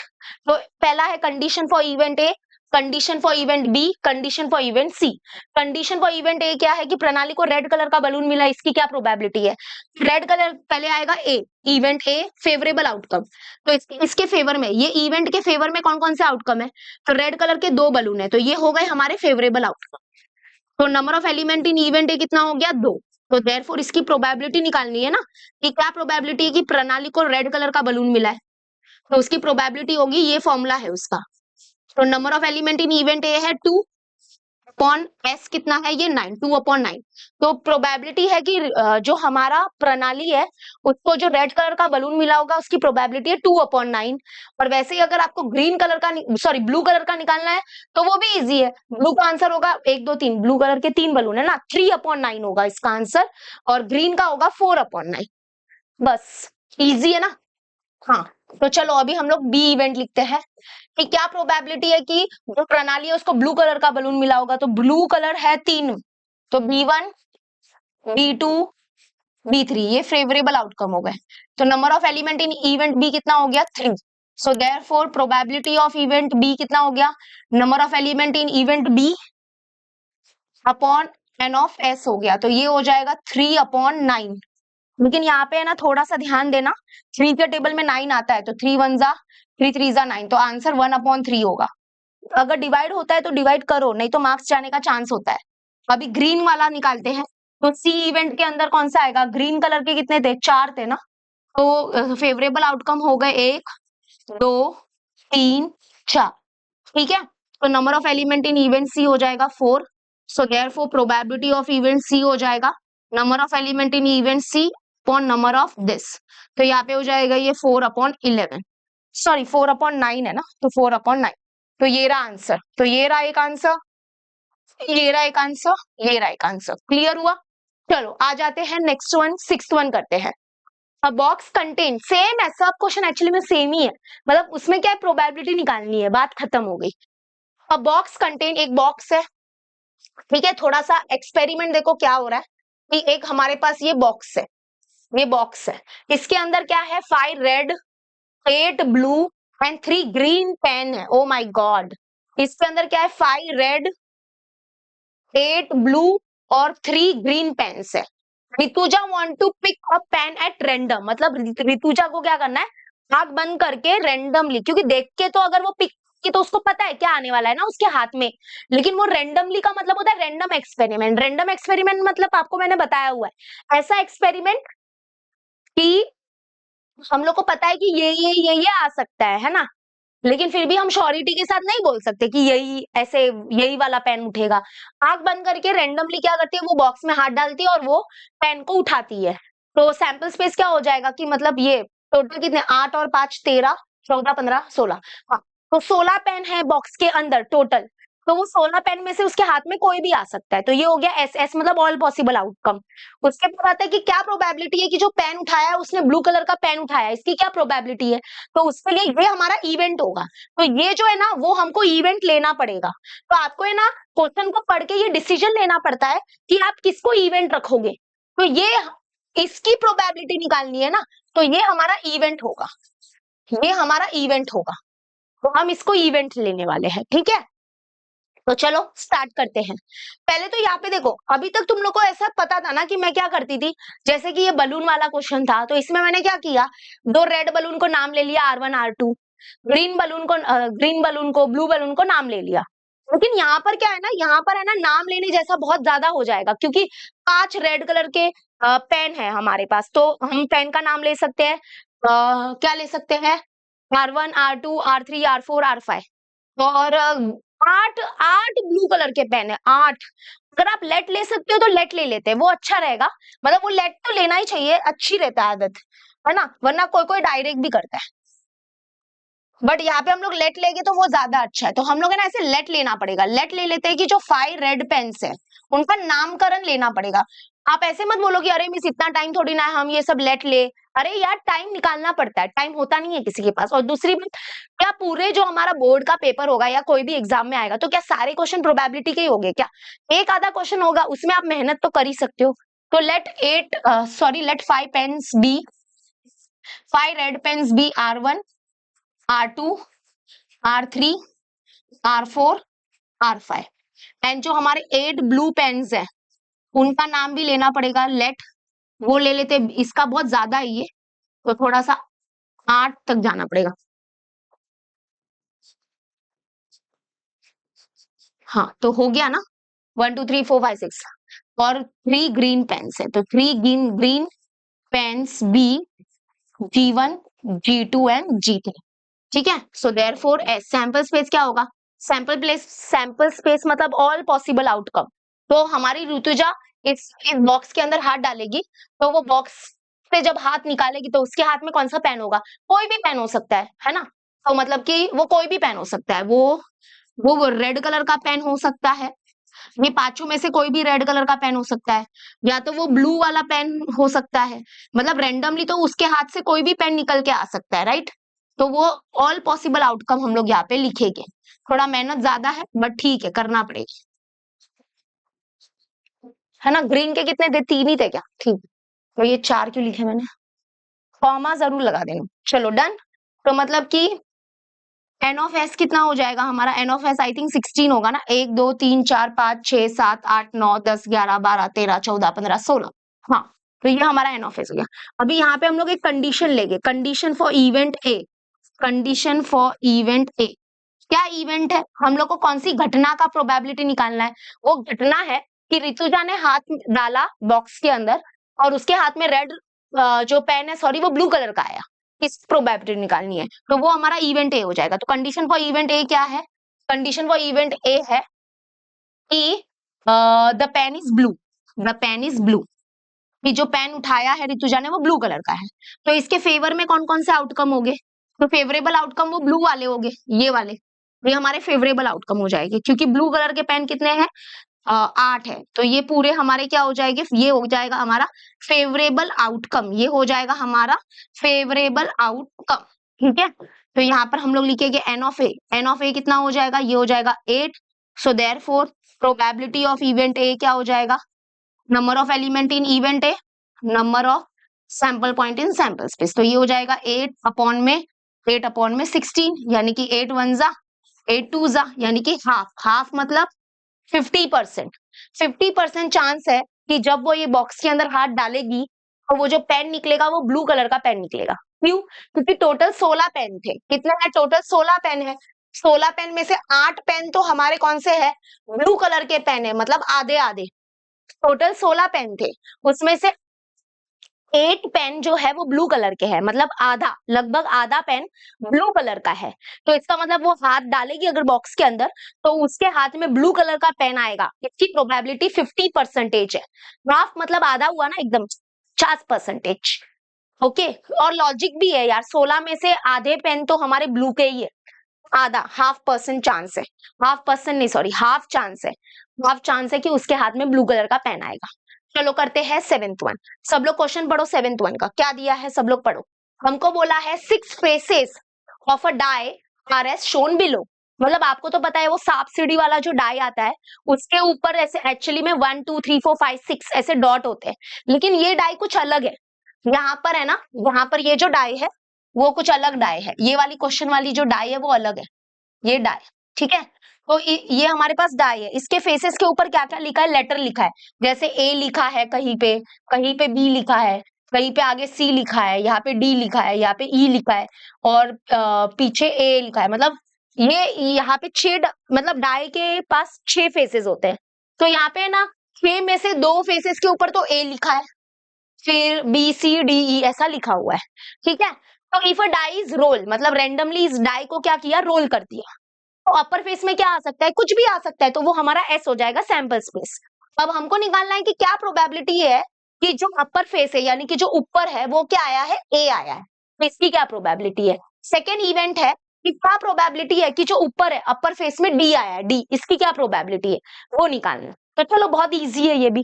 तो अ डाई इज रोल्ड वंस, तो एस क्या हो जाएगा? सैंपल स्पेस मतलब ऑल पॉसिबल आउटकम। मतलब डाई को रोल किया तो अपर फेस में क्या क्या आ सकता है? अपर फेस में देखो ए आ सकता है, डी आ सकता है, कॉमा डालना, सी आ सकता है, डी आ सकता है, ई आ सकता है, और फिर से ए आ सकता है, क्योंकि ये जो डाई है उसमें 2 ए है, 2 ए है। तो ऊपर ये वाला ए भी आ सकता है, ये वाला ए भी आ सकता है, मतलब 2 ए है। तो ऐसा नहीं है कि आप लोग ए को एक बार ही लिखोगे, दोनों बार लिखना पड़ेगा आपको, क्योंकि ये जो डाई है इसमें क्या है? 2 बार ए है, तो दोनों ए अलग अलग है, सेम तो नहीं है ना। तो ऊपर कौन सा भी ए आ सकता है, तो ए को एक बार मत लिखना, दोनों बार लिखना। तो यहाँ पर ये हो गया एस, एस में ऑल पॉसिबल आउटकम आता है। तो number of element in sample space कितना हो गया? ये हो गया 6, क्योंकि डाइस के पास टोटल 6 फेसेस होते हैं। अब हम 2 इवेंट लेंगे। क्या प्रोबेबिलिटी है कि जो अपर फेसेस में ए आया है तो हमारा इवेंट ए क्या होगा? मुझे बताओ यहाँ पर फेवरेबल आउटकम कितने हैं? 2 ए, क्योंकि ये जो डाई है ना इसमें क्या है 2 बार ए है, तो या तो ये ए या तो ये ए, दोनों में से कुछ भी आ सकता है। अपर फेस में 2 ए है तो ये हमारे 2 बार ए आएगा, ठीक है। तो number of element in event A कितना हो गया? 2। सो देयरफॉर इसकी प्रोबेबिलिटी क्या है कि अपर फेस में ए आएगा, तो that is number of element in event A upon total possible outcome. तो ये है 2/6। 2/6 मतलब 2 1 2 3 तो आंसर है 1/3 इज द आंसर। हो गया, समझा? ए का क्या होगा ना, यहाँ पे ए का सीन ऐसा है कि ए 2 बार है, इसलिए वो दोनों कंसिडर करना पड़ेगा हमको, ठीक है। तो ये जो डाई है ना वो थोड़ा सा ऐसा वाला है कि इसमें पार्शियलिटी हो रही है, इसमें ए का आने का चांसेस ज्यादा है एज कंपेयर टू बाकी वाले जो अल्फाबेट है उसके कंपेयर में, क्योंकि ए 2 बार है ना, तो ए का आने का ज्यादा चांस है। ए का आने का चांस है 2/6, क्योंकि वो 2 है। बाकी सबका आने का चांस 1/6 1/6 1/6 1/6 है, ठीक है, ऐसा हो। तो सॉरी, अभी सेकेंड इवेंट का प्रोबेबिलिटी निकालना है। तो क्या प्रोबेबिलिटी है कि डी आएगा अपर फेस में, तो D appear on the upper face, तो बी निकालेंगे बी। तो इस कंडीशन के फेवर में कौन कौन सा आउटकम है? डी तो एक ही बार है, तो इवेंट बी आएगा, ये डी एक ही बार है, तो number of element in event B कितना होगा? एक ही होगा। सो देयरफॉर इसका प्रोबेबिलिटी क्या हो जाएगा? प्रोबेबिलिटी हो जाएगा number of element in event B upon S, तो ये हो जाएगा 1/6। तो 1/6 इज द आंसर। मैंने बोला था ना ए का आने का चांस ज्यादा है, वो 2/6 है। 2/6 मतलब अगर डिवाइड करोगे तो 1/3 आता है, और बाकी सबका 1/6, ठीक है। तो 1/3 एक्चुअली में बड़ा होता है एज कंपेयर टू 1/6। न्यूमरेटर में जितना नंबर छोटा होता है ना, वो सॉरी डिनोमिनेटर में जितना नंबर छोटा होता है ना, वो वैल्यू बड़ी होती है। ओके, ये याद रखना। चलो अब आ जाते हैं एथ वाला। एथ वाला भी बहुत अच्छा है। A box contain 30 tickets. A box contain 30 ticket bearing only one number from 1 to 30 on each. मतलब एक बॉक्स है, ठीक है, एक बॉक्स है, इसके अंदर टिकट्स है, टिकट्स के ऊपर नंबर लिखे गए हैं 1 से लगा के 30 तक। एक टिकट के ऊपर एक नंबर लिखा गया है, ये याद रखना। तो टोटल 30 टिकट है। If one ticket is drawn at random, तो रैंडम एक्सपेरिमेंट क्या है कि वो बॉक्स के अंदर हम आंख बंद करके हाथ डालते, रैंडमली एक टिकट को निकालते हैं। अब वो टिकट कोई भी हो सकता है 1 से लगा के 30 तक। ये हमारा एस हो जाएगा, सैंपल स्पेस। फिर बोला है कि क्या प्रोबेबिलिटी है कि जो हमने टिकट उठाया है वो क्या है? ऑड नंबर वाला टिकट है, ऑड नंबर। फिर सेकेंड इवेंट है कि जो हमने टिकट उठाया है वो कंप्लीट स्क्वायर नंबर है, इसकी क्या प्रोबेबिलिटी है? तो ये 2 इवेंट हमको लेने पड़ेंगे, ठीक है। तो पहले एस लिखते हैं, पहले कभी भी एस से शुरुआत होती है। The box contain 30 tickets bearing only one number from 1 to 30 on each. So therefore हमारा S हो जाएगा S. S मतलब all possible outcome. तो 1 से लगा के 30 तक ये पूरा। हाँ, और एग्जाम में ऐसा dot dot dot dot dot dot allow है। अगर बहुत सारे नंबर है 30 तक नंबर तो आप नहीं लिख सकते, ऑब्वियसली लॉजिक है, तो आप ऐसे डॉट डॉट करके 30 लिखो, ठीक है। तो number of sample point in sample space हो जाएगा 30। अभी हम लोग को एक इवेंट लेना है, इवेंट ए। क्या इवेंट है कि जो हमने टिकट उठाया है वो क्या है? ऑड नंबर है। तो 1 से लगा के 30 तक कौन कौन से ऑड नंबर है बताओ? ऑड नंबर मतलब वो नंबर जो इवन नहीं है। इवन और ऑड, आपको पता है इवन और ऑड दोनों अलग होते हैं। मतलब कि ऐसे नंबर जो 2 के टेबल में आते हैं या जो 2 से डिविजिबल होते हैं वो इवन नंबर होते हैं, और जो नंबर 2 के टेबल में नहीं आते हैं या जो 2 से डिविजिबल नहीं होते हैं वो ऑड होते हैं। तो सिंपल है, 1 ऑड नंबर होगा, 1 2 के टेबल में नहीं आता, और जो इवन नंबर है वो ऑड नहीं हो सकता, और जो ऑड है वो इवन नहीं हो सकता। मतलब एक एक एक एक एक मतलब आपको क्या करना है? अल्टरनेट नंबर लिखना है। 1 3 4 छोड़ो, 5 6 छोड़ो, 7 9 11। तुम लोग को दिख रहा है यहाँ पे पैटर्न दिखा? एक एक एक एक नंबर को छोड़ रही है, देखो 2 छोड़ा, 4 छोड़ा, 6 8 ऐसे। अभी आएगा 13, 14 छोड़ के 15, 16 छोड़ के 17, 19 21 23 25 27 29 30 तक ही था ना? हाँ, तो मतलब टोटल 30 नंबर है ना, तो 30 में से 15 इवन हो गए, 15 ऑड नंबर हो गए। बहुत लॉजिक है, ये सेंस है। देख लो, अब ये करली ब्रैकेट क्लोज कर लो। तो 1 2 3 4 5 6 7 8 9 10 11 12 13 14 15। ऑब्वियसली 30 नंबर में से जो हमारे 15 ऑड नंबर है और 15 इवन नंबर है, तो ये 15 हो गया।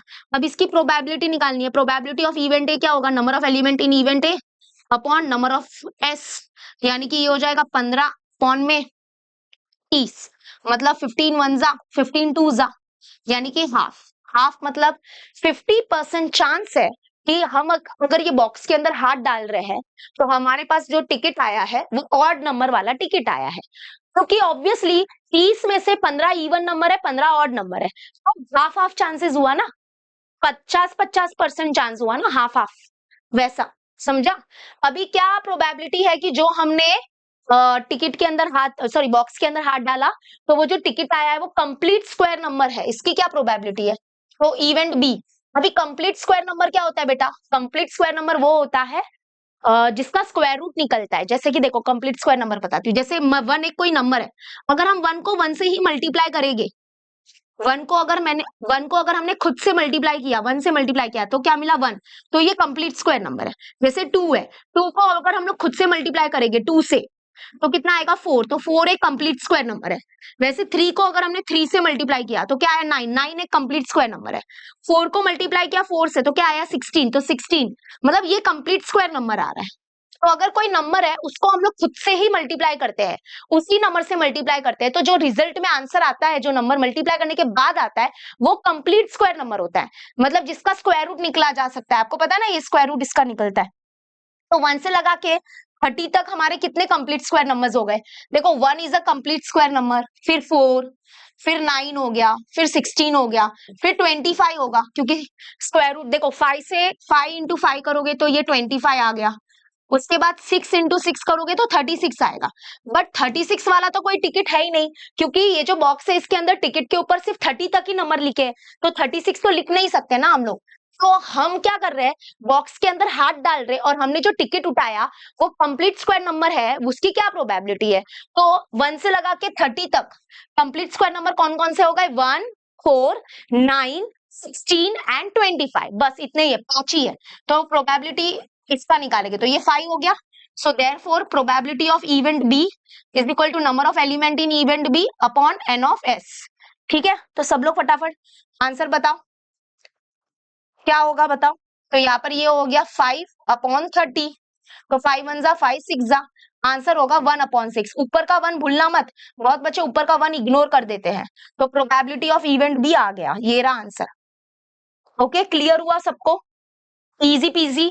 चलो आ जाते हैं, करते हैं सेवेंथ वन। सेवेंथ वन खतरनाक है ना, अरे कुछ खतरनाक नहीं है, बहुत इजी है, बहुत इजी है। चलो पानी पी लो सब लोग, पहले तो पानी बनता है, इतने क्वेश्चन हम फटाफट कर रहे हैं तो पानी तो बनता है।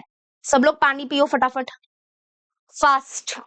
तो यहाँ पे देखो जो हमारा क्वेश्चन नंबर 9 है वो क्या है, The length and breadth of the rectangular garden are 77 meter and 50 meter. There is a circular lake in the garden having diameter of 14 meter. Due to wind, a towel from the terrace on the nearby building fell into the garden. Then find the probability of the event that it fell in the lake. देखो कितना प्यारा question है, मतलब मेरा favourite question है ये। क्या दिया है यहाँ पे कि ये देखो, ये पूरा गार्डन है। पहले तो एक कहानी को समझना कि इन लोग ने क्या बोला है, यहाँ पर ध्यान से सुनना। ये पूरा हमारा गार्डन है, ठीक है, ये जो पूरा है ना ये रेक्टेंगल के शेप में गार्डन है। आपको तो पता है गार्डन है, गार्डन क्या होता है, मतलब ये पूरा गार्डन है, ठीक है, दिस इज फुल गार्डन। और गार्डन के अंदर है ना, गार्डन के अंदर एक लेक है, क्या है, लेक। तो ये हमारा लेक है, ठीक है, ये ब्लू कलर में लेक, क्लियर हुआ। तो अभी यहाँ पर हम लोग को और क्या दिया हुआ है कि ये जो हमारा रेक्टेंगुलर गार्डन है इसका लेंथ हमको दिया हुआ है 77 मीटर, ओके, ये देखो, और ब्रेथ दिया है 50 मीटर। अब उसके अंदर लेक है, तो ये हमारा जो सर्कल के फॉर्म में देख रहे हो ये हमारा लेक है, और इसका जो डायमीटर है वो दिया हुआ है 14 मीटर, क्योंकि सर्कल में तो डायमीटर होगा ना 14 मीटर। तो ड्यू टू विंड, विंड मतलब हवा की वजह से क्या हो रहा है कि एक बिल्डिंग है नियर बाय, मतलब कि बाजू में एक बिल्डिंग है, और वहां से बिल्डिंग में से क्या हो रहा है कि एक टॉवेल जो है वो टेरेस से गिर रहा है, मतलब ऊपर टेरेस होता है ना, तो यहाँ से क्या हो रहा है, एक जो टॉवेल है ना, टॉवेल वो यहाँ पर गार्डन में गिरने वाला है। क्या बोला है, due to wind a towel from a terrace on the near by building fell into the garden, garden में गिरा। तो हमको क्या बोला है, तो इतना बोल दिया है कि वो टॉवेल गार्डन में गिरा है। तो ये क्या हो गया, देखो टॉवेल अभी उड़ते उड़ते आ रहा है गार्डन में, कहीं ना कहीं तो वो गिरेगा। अब वो यहाँ पर गिर सकता है, यहाँ पर गिर सकता है, यहाँ पर गिर सकता है, यहाँ पर गिर सकता है, यहाँ पर, यहाँ पर, यहाँ पर, यहाँ पर, यहाँ पर, या वो अंदर लेक के अंदर भी गिर सकता है, कहीं पे भी गिर सकता है ना। तो हमको बोला है कि फाइंड करो प्रोबेबिलिटी कि वो जो टॉवेल है ना वो कहां पर गिरा है, लेक में गिरा है। मतलब ये जो ब्लू कलर का लेक देख रहे हो, कि क्या प्रोबेबिलिटी है कि वो जो टॉवेल है वो ये लेक के अंदर गिरा है, इसकी क्या प्रोबेबिलिटी है वो फाइंड करना है। तो अभी यहाँ पे सब लोग सबसे पहले तो हमारा होता है एस, आपको ये तो पता होगा एस होता है। एस मतलब all possible outcome. All possible outcome मतलब क्या, कि वो टॉवेल कहीं पे भी गिर सकता है, कहीं पे गिर सकता है। मतलब ऐसे अचानक से तो वो टॉवेल के अंदर आत्मा तो नहीं आएगी कि वो लेक के अंदर ही गिरेगा, कि मतलब कि उसके अंदर ऐसे आत्मा आई और वो गिरा तो इधर ही गिरा, ऐसा तो नहीं होगा। वो इस गार्डन में कहीं पे भी गिर सकता है, बरोबर, या लेक के बाहर भी गिर सकता है ना। लेक मतलब ये इसके बाहर गिर सकता है। तो एस मतलब ऑल पॉसिबल आउटकम, मतलब वो टॉवेल कहीं पे भी गिर सकता है। मतलब ये पूरे जो हमारा रेक्टेंगुलर गार्डन है इसके एरिया, एरिया बोलेगे ना, एरिया, इस एरिया में वो कहीं पे भी गिर सकता है, तो वो हो गया एस। एस मतलब ऑल पॉसिबल आउटकम। तो इसका जो एन ऑफ एस होगा, एन ऑफ एस मतलब, एन ऑफ एस मतलब क्या, all possible outcome. All possible outcome मतलब कि वो टॉवेल कहाँ कहाँ पे गिर सकता है, कहाँ कहाँ पे गिर सकता है। तो वो ये जो रेक्टेंगुलर गार्डन है इसमें ये कहीं पे भी गिर सकता है, कहीं पे भी। तो इस एरिया में वो कहीं पे भी गिर सकता है। तो यानी कि एन ऑफ एस होगा हमारा area of the rectangular garden, जो होता है लेंथ इंटू ब्रेथ। तो ये हो गया हमारा all possible outcome, that is 77 into 50। तो आप करोगे तो यहाँ पर ये एक जीरो आ जाएगा, 5 7 5 जा 35, 5 7 जा 35, 36, 37, 38। हाँ, तो 3850 स्क्वायर मीटर, क्योंकि एरिया है ना, तो ये 3850 स्क्वायर मीटर के एरिया में वो टॉवेल कहीं पे भी गिर सकता है। ये हो गया ऑल पॉसिबल आउटकम। अब हम क्या करेंगे, इवेंट लेंगे एक, हमने इवेंट लिया, कंडीशन फॉर इवेंट ए, हम एक इवेंट लेंगे और वो इवेंट ए की कंडीशन है कि वो जो टॉवेल है ना वो लेक पे गिरेगा, लेक में गिरेगा। ये हमने एक घटना ले ली, ये एक इवेंट ले लिया। तो अभी इसका मतलब कि क्या प्रोबेबिलिटी है कि वो जो टॉवेल है वो ये लेक में गिरेगा। तो इसके लिए अभी हम लोग क्या करेंगे, number of element in event ए निकालेंगे। तो number of element in event ए मतलब कि ये जो 3850 का जो एरिया है पूरा, उसमें से कितना एरिया लेक का एरिया है। मतलब यहाँ पे अभी फेवरेबल आउटकम निकालना पड़ेगा। तो टॉवेल जो है वो लेक में गिरेगा, तो ये इसकी प्रोबेबिलिटी निकालनी है। तो एन ऑफ ए क्या हो जाएगा, एन ऑफ ए हो जाएगा हमारा area of the circular lake, area of a circular lake. तो हमको क्या करना पड़ेगा, ये जो सर्कल के फॉर्म में लेक है ना इसका एरिया निकालना पड़ेगा। तो सर्कल का एरिया का फॉर्मूला क्या होता है, पाई आर स्क्वायर। तो पाई की वैल्यू ले लेंगे 22/7 इंटू आर स्क्वायर। रेडियस क्या होगा, 14 का डायमीटर 14 दिया ना, तो 14 का आधा करो 7, तो रेडियस 7 होगा। तो 7 का स्क्वायर मतलब 7 इंटू 7। और आपको तो पता ही है कि जब रेडियस 7 के मल्टीपल में होता है तो हम लोग पाई की वैल्यू 22/7 रखते हैं। तो ये कैंसिल और ये कैंसिल हो गया। तो यहाँ पे 7 2 जा 14, 7 2 जा 14 और ये 154 स्क्वायर मीटर आ गया। तो हमारा ये हो गया फेवरेबल आउटकम। तो बस हमारे पास एन ऑफ एस है ये और एन ऑफ ए ये है, इन दोनों को डिवाइड करोगे हमको इसकी प्रोबेबिलिटी पता चल जाएगी। समझ में आ गया। मतलब कि पहले होता है N of S, N of S मतलब कि वो जो टॉवेल है वो कहीं पे भी गिर सकता है, कहीं पे गिर सकता है। मतलब कि ये जो हमारा रेक्टेंगुलर गार्डन है इसके अंदर वो कहीं पे भी गिर सकता है। तो वो हो गया हमारा एन ऑफ एस, यानी कि area of the rectangular garden, that is length into breadth. अब हमको निकालना है प्रोबेबिलिटी की वो जो हमारा टॉवेल है वो ये सर्कुलर लेक में गिरेगा, इसकी क्या प्रोबेबिलिटी है। तो मतलब कि इसके लिए हम लोग को क्या करना पड़ेगा, ये हमारा फेवरेबल आउटकम होगा तो उसका एरिया निकालना पड़ेगा, एन ऑफ ए बोलेंगे उसको, area of the circular lake निकालेंगे। फिर हम लोग बस इसकी प्रोबेबिलिटी निकाल देंगे। समझा। चलो देखो अभी मैं लिख के बताती हूँ तो आई थिंक आपको और क्लियरिटी मिलेगी। तो पहले लिख लो, लेट एल, एल मतलब ये length, let L and B, तो let length L and breadth B of rectangular garden R, मतलब कि हमने लेटर ले लिया, एल लेंथ के लिए लिया है, ब्रेथ बी के लिए लिया है, और diameter of the circular lake 14 metre दिया हुआ है, इसका डायमीटर दिया है, तो रेडियस हाफ हो जाएगा डायमीटर का, दैट इज 7। तो let S be the sample space. तो यहाँ पर हम लोग है ना वो वाला नहीं लिख सकते, S is equal to curly bracket वाला है ना, करली ब्रैकेट वाला यहाँ पे लिखना पॉसिबल नहीं है, करली वाला ब्रैकेट नहीं, डायरेक्ट हम लोग एन ऑफ एस और एन ऑफ ए लिखेंगे। तो यहाँ पर हमारा डायरेक्टली आएगा एन ऑफ ए, एस आएगा। एन ऑफ एस मतलब number of sample point in sample space, इसके अंदर कितने सैंपल पॉइंट्स हो गए, तो वो होगा जितना ये पूरे रेक्टेंगुलर एरिया, रेक्टेंगल का एरिया है। तो एन ऑफ एस हो जाएगा हमारा area of rectangular garden, N of S हो जाएगा हमारा रेक्टेंगुलर, रेक्टेंगल का स्पेलिंग भाई कभी कभी तो स्पेलिंग भूल जाती हूँ मैं, रेक्टेंगुलर गार्डन। तो एरिया ऑफ रेक्टेंगुलर गार्डन, तो एरिया ऑफ रेक्टेंगल क्या होता है, लेंथ इंटू ब्रेथ, इसलिए हमने वो लेटर लिया था। तो 77 इंटू 50 करोगे तो यहाँ पे ये 0 हो गया, 7 5 हो गया 35, 7 5 35 36 37 38, ठीक है। आपको स्क्वायर मीटर लिखना है तो लिख सकते हो, कोई बात नहीं, लिख लो, हो गया। अभी हम लोग कंडीशन लेंगे एक इवेंट का, condition for event A, condition for event ए। अब वो इवेंट ए की कंडीशन क्या है कि वो जो हमारा टॉवेल है वो लेक में गिरेगा, है ना। तो यहाँ पे क्या बोलेंगे कि फेल इन द लेक, तो हम लोग ऐसे लिखते हैं कि towel fail in a lake, in the lake, ठीक है। क्या लिखेंगे, इन द लेक।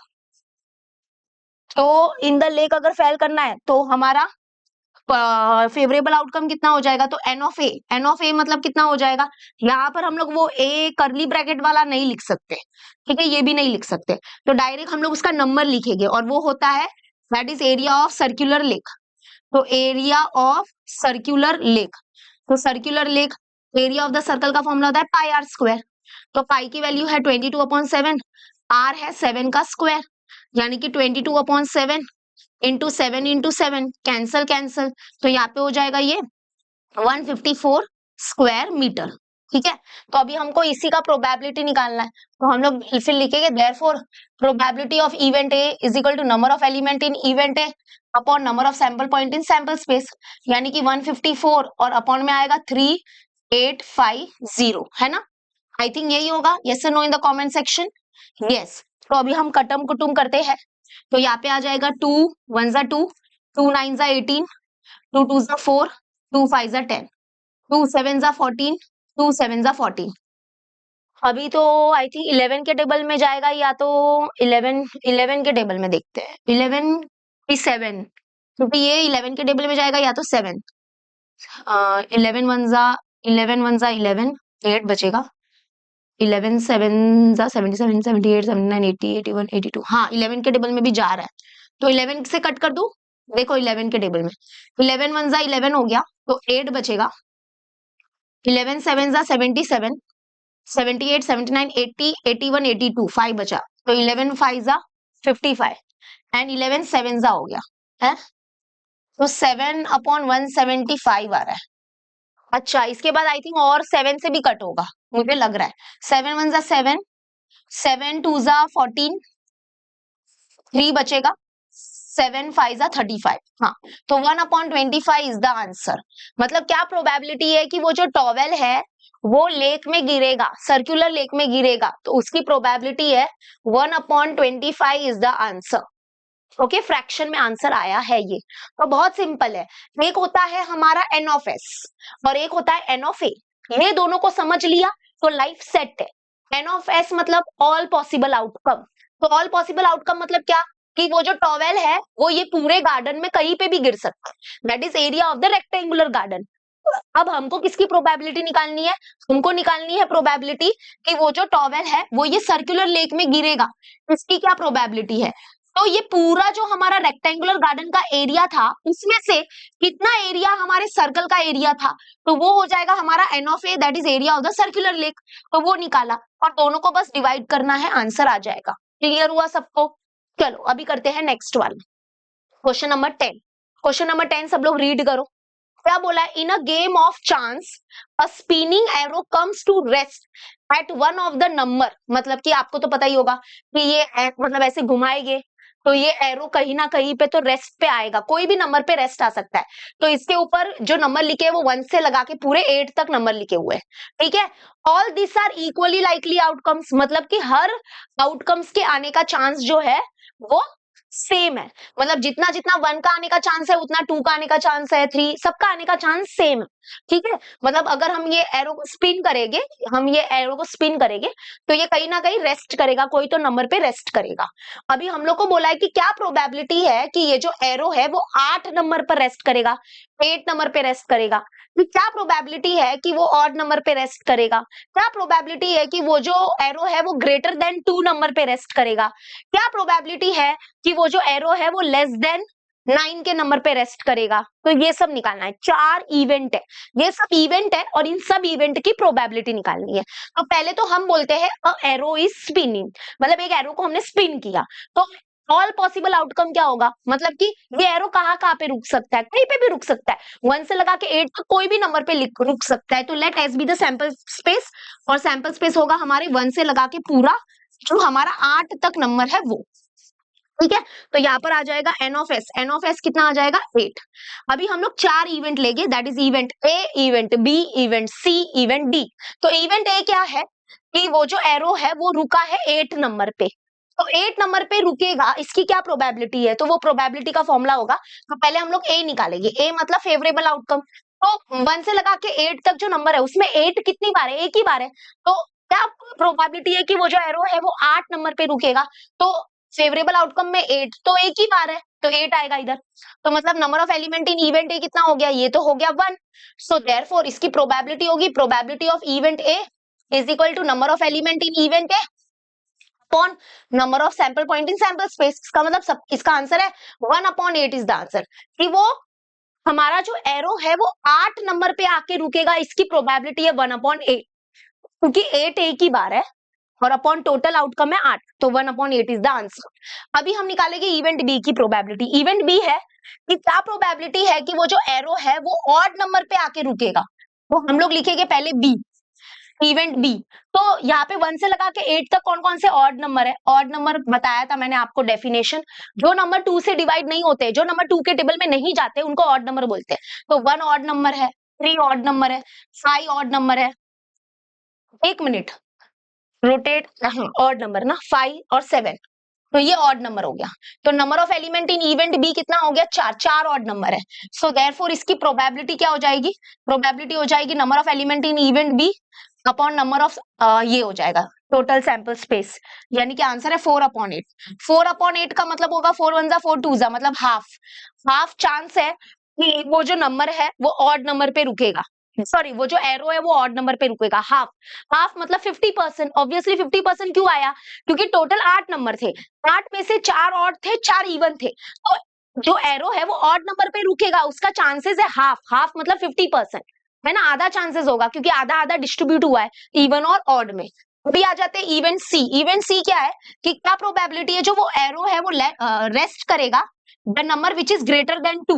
तो ये इसकी प्रोबेबिलिटी है कि जो एरो है वो रेस्ट करेगा ऐसे नंबर पर कि जो ग्रेटर देन 2 है। ग्रेटर देन 2 मतलब कौन कौन से, ग्रेटर देन 2 मतलब 3 4 5 6 7 8, तो 3 4 5 6 7 8, तो यहाँ पर हो जाएगा एन ऑफ सी, तो ये हो जाएगा 1 2 3 4 5 6 6, मतलब कि क्या प्रोबेबिलिटी है कि वो जो एरो है वो 2 से बड़े वाले नंबर पे रेस्ट करेगा। तो 2 से बड़े वाले नंबर पे रेस्ट करेगा मतलब कौन कौन सा, 3 4 5 6 7 8, यानी कि 6। टोटल फेवरेबल आउटकम 6 है, तो इसकी प्रोबेबिलिटी हो जाएगी number of element in event C upon number of sample point in sample space, यानी कि 6/8 इज द आंसर। 8 है ना, हाँ, लेकिन इसको कट करेंगे तो ये 3/4 हो गया, क्योंकि 2 3 2 4 3/4, 3/4 मतलब कितना पता है, 75% बोलते हैं 3/4 मतलब, तो 75% चांस है कि वो जो नंबर है, सॉरी वो जो एरो है वो लेस देन 2 के, greater than 2, sorry greater than 2 के नंबर पे स्टॉप करेगा, रेस्ट करेगा। अब आ जाते हैं फाइंड द प्रोबेबिलिटी कि वो जो एरो है वो रेस्ट करेगा at a number less than 9। Less than 9 मतलब यार नहीं, या तो सभी हो गया ना, लेस देन 9 मतलब ये तो सारे नंबर लेस देन 9 ही तो है। ये जो कार्डबोर्ड है या ये जो भी स्पिनिंग द एरो वाला गेम है, इसमें सारे नंबर तो लेस देन 9 ही तो है ना। तो क्या प्रोबेबिलिटी है कि ये जो एरो है वो लेस देन 9 नंबर पे रेस्ट करेगा, तो इसकी प्रोबेबिलिटी 100% है, यानी कि फ्रैक्शन में बोला जाए तो 1 आंसर आएगा। 1 मतलब 100%। क्यों, अरे क्योंकि इस एरो के अंदर लेस देन 9 वाले नंबर है, तो ये जो एरो है वो लेस देन 9 नंबर पे ही रेस्ट करेगा, वो डाउट ही नहीं है, इसका तो आने का चांस 100 है। तो एक है लास्ट इवेंट डी, कि the arrow will rest at a number less than 9। तो डी के फेवरेबल आउटकम कौन हो जाएंगे? फेवरेबल आउटकम तो हमारे सारे हो जाएंगे, क्योंकि सारे नंबर उसके ऊपर लेस देन 9 है। तो number of element in event D कितना हो गया? 8 हो गया। सो देयरफॉर इसकी प्रोबेबिलिटी जो होगी, प्रोबेबिलिटी हो जाएगी N of D upon N of S, यानी कि इसका आंसर हो जाएगा 8/8। तो 8/8 मतलब 8 1 जा 1/1 मतलब 1। मैंने बोला था ना 1 आंसर आएगा। 1 मतलब लास्ट 100% चांस है कि वो एरो लेस देन नंबर 9 के ऊपर रुकेगा। ऑब्वियसली सारे नंबर लेस देन 9 है। समझ में आ गया? चलो आ जाते हैं, करते हैं 11th वन। बहुत इजी सम है अभी आगे की। There are 6 card in a box. एक बॉक्स है, ठीक है, इसके अंदर 6 कार्ड है। कितने कार्ड है? 6 कार्ड है। Each bearing a number from 0 to 5। मतलब देखो 6 कार्ड है और ये 6 कार्ड के ऊपर जो नंबर लिखा है वो 0 से लगा के 5 तक नंबर लिखा है। ये 0 भी एक नंबर होता है, 0 लिखा हुआ हो सकता है। तो 0 1 2 3 4 5। So there are 6 card in a box, each bearing a number from 0 to 5. Find the probability of each of the following events that the card drawn shows. मतलब फिर से यहाँ पर है टोटल 4 इवेंट और हमको ये 4 इवेंट की प्रोबेबिलिटी निकालनी है। तो सबसे पहला सोल्यूशन स्टार्ट करते हैं। क्योंकि there are 6 box in the there are 6 card in a box, each bearing a number from 0 to 5. तो इसका मतलब पहले एस होगा। एस मतलब क्या? Sample space. सैंपल स्पेस मतलब ऑल पॉसिबल आउटकम। कि अगर मान लो आपने आंख बंद करके रैंडमली वो बॉक्स के अंदर हाथ डाला, तो वो बॉक्स के अंदर हाथ डाला तो जब आपने वो कार्ड उठाया तो वो कार्ड कोई भी हो सकता है। वो 0 नंबर वाला कार्ड हो सकता है, 1 2 3 4 5 में से कुछ भी हो सकता है। तो 0 भी एक नंबर है, यहाँ पे 0 है तो उसको इग्नोर मत कर देना। तो वो कार्ड 0 वाला हो सकता है, 1 वाला हो सकता है, 2 3 4 वाला कोई भी हो सकता है। तो टोटल पॉसिबल आउटकम हो जाएगा हमारा 6, है ना? 1 2 3 4 5 6। हाँ, अभी हमको 4 इवेंट की प्रोबेबिलिटी निकालनी है। तो इवेंट नंबर 1 है कि जो कार्ड हमने उठाया है वो क्या है? एक नेचुरल नंबर है। कि जो क्या प्रोबेबिलिटी है कि रैंडमली अगर आप बॉक्स में हाथ डालते हो तो आपके हाथ में जो कार्ड आता है वो नेचुरल नंबर का कार्ड आता है। इसकी क्या प्रोबेबिलिटी है? तो नेचुरल नंबर्स मतलब जो 1 से स्टार्ट होते हैं, 0 नेचुरल नंबर में नहीं आता है। तो इसके फेवरेबल आउटकम क्या हो जाएगा? तो ए हमारा फेवरेबल आउटकम, मतलब इसमें नेचुरल नंबर कौन है? 1 2 3 4 5, है ना? 0 नेचुरल नंबर नहीं है। तो ये तो हमारे नेचुरल नंबर है, टोटल फेवरेबल आउटकम है 4, है ना? 1 2 3 4 5, 1 2 5 हो गए, सॉरी 5 हो गया। तो हमारा इसका प्रोबेबिलिटी निकालेगी। Probability of event A is equal to number of element in event A upon sample space. तो ये हो गया 5/6 is the answer.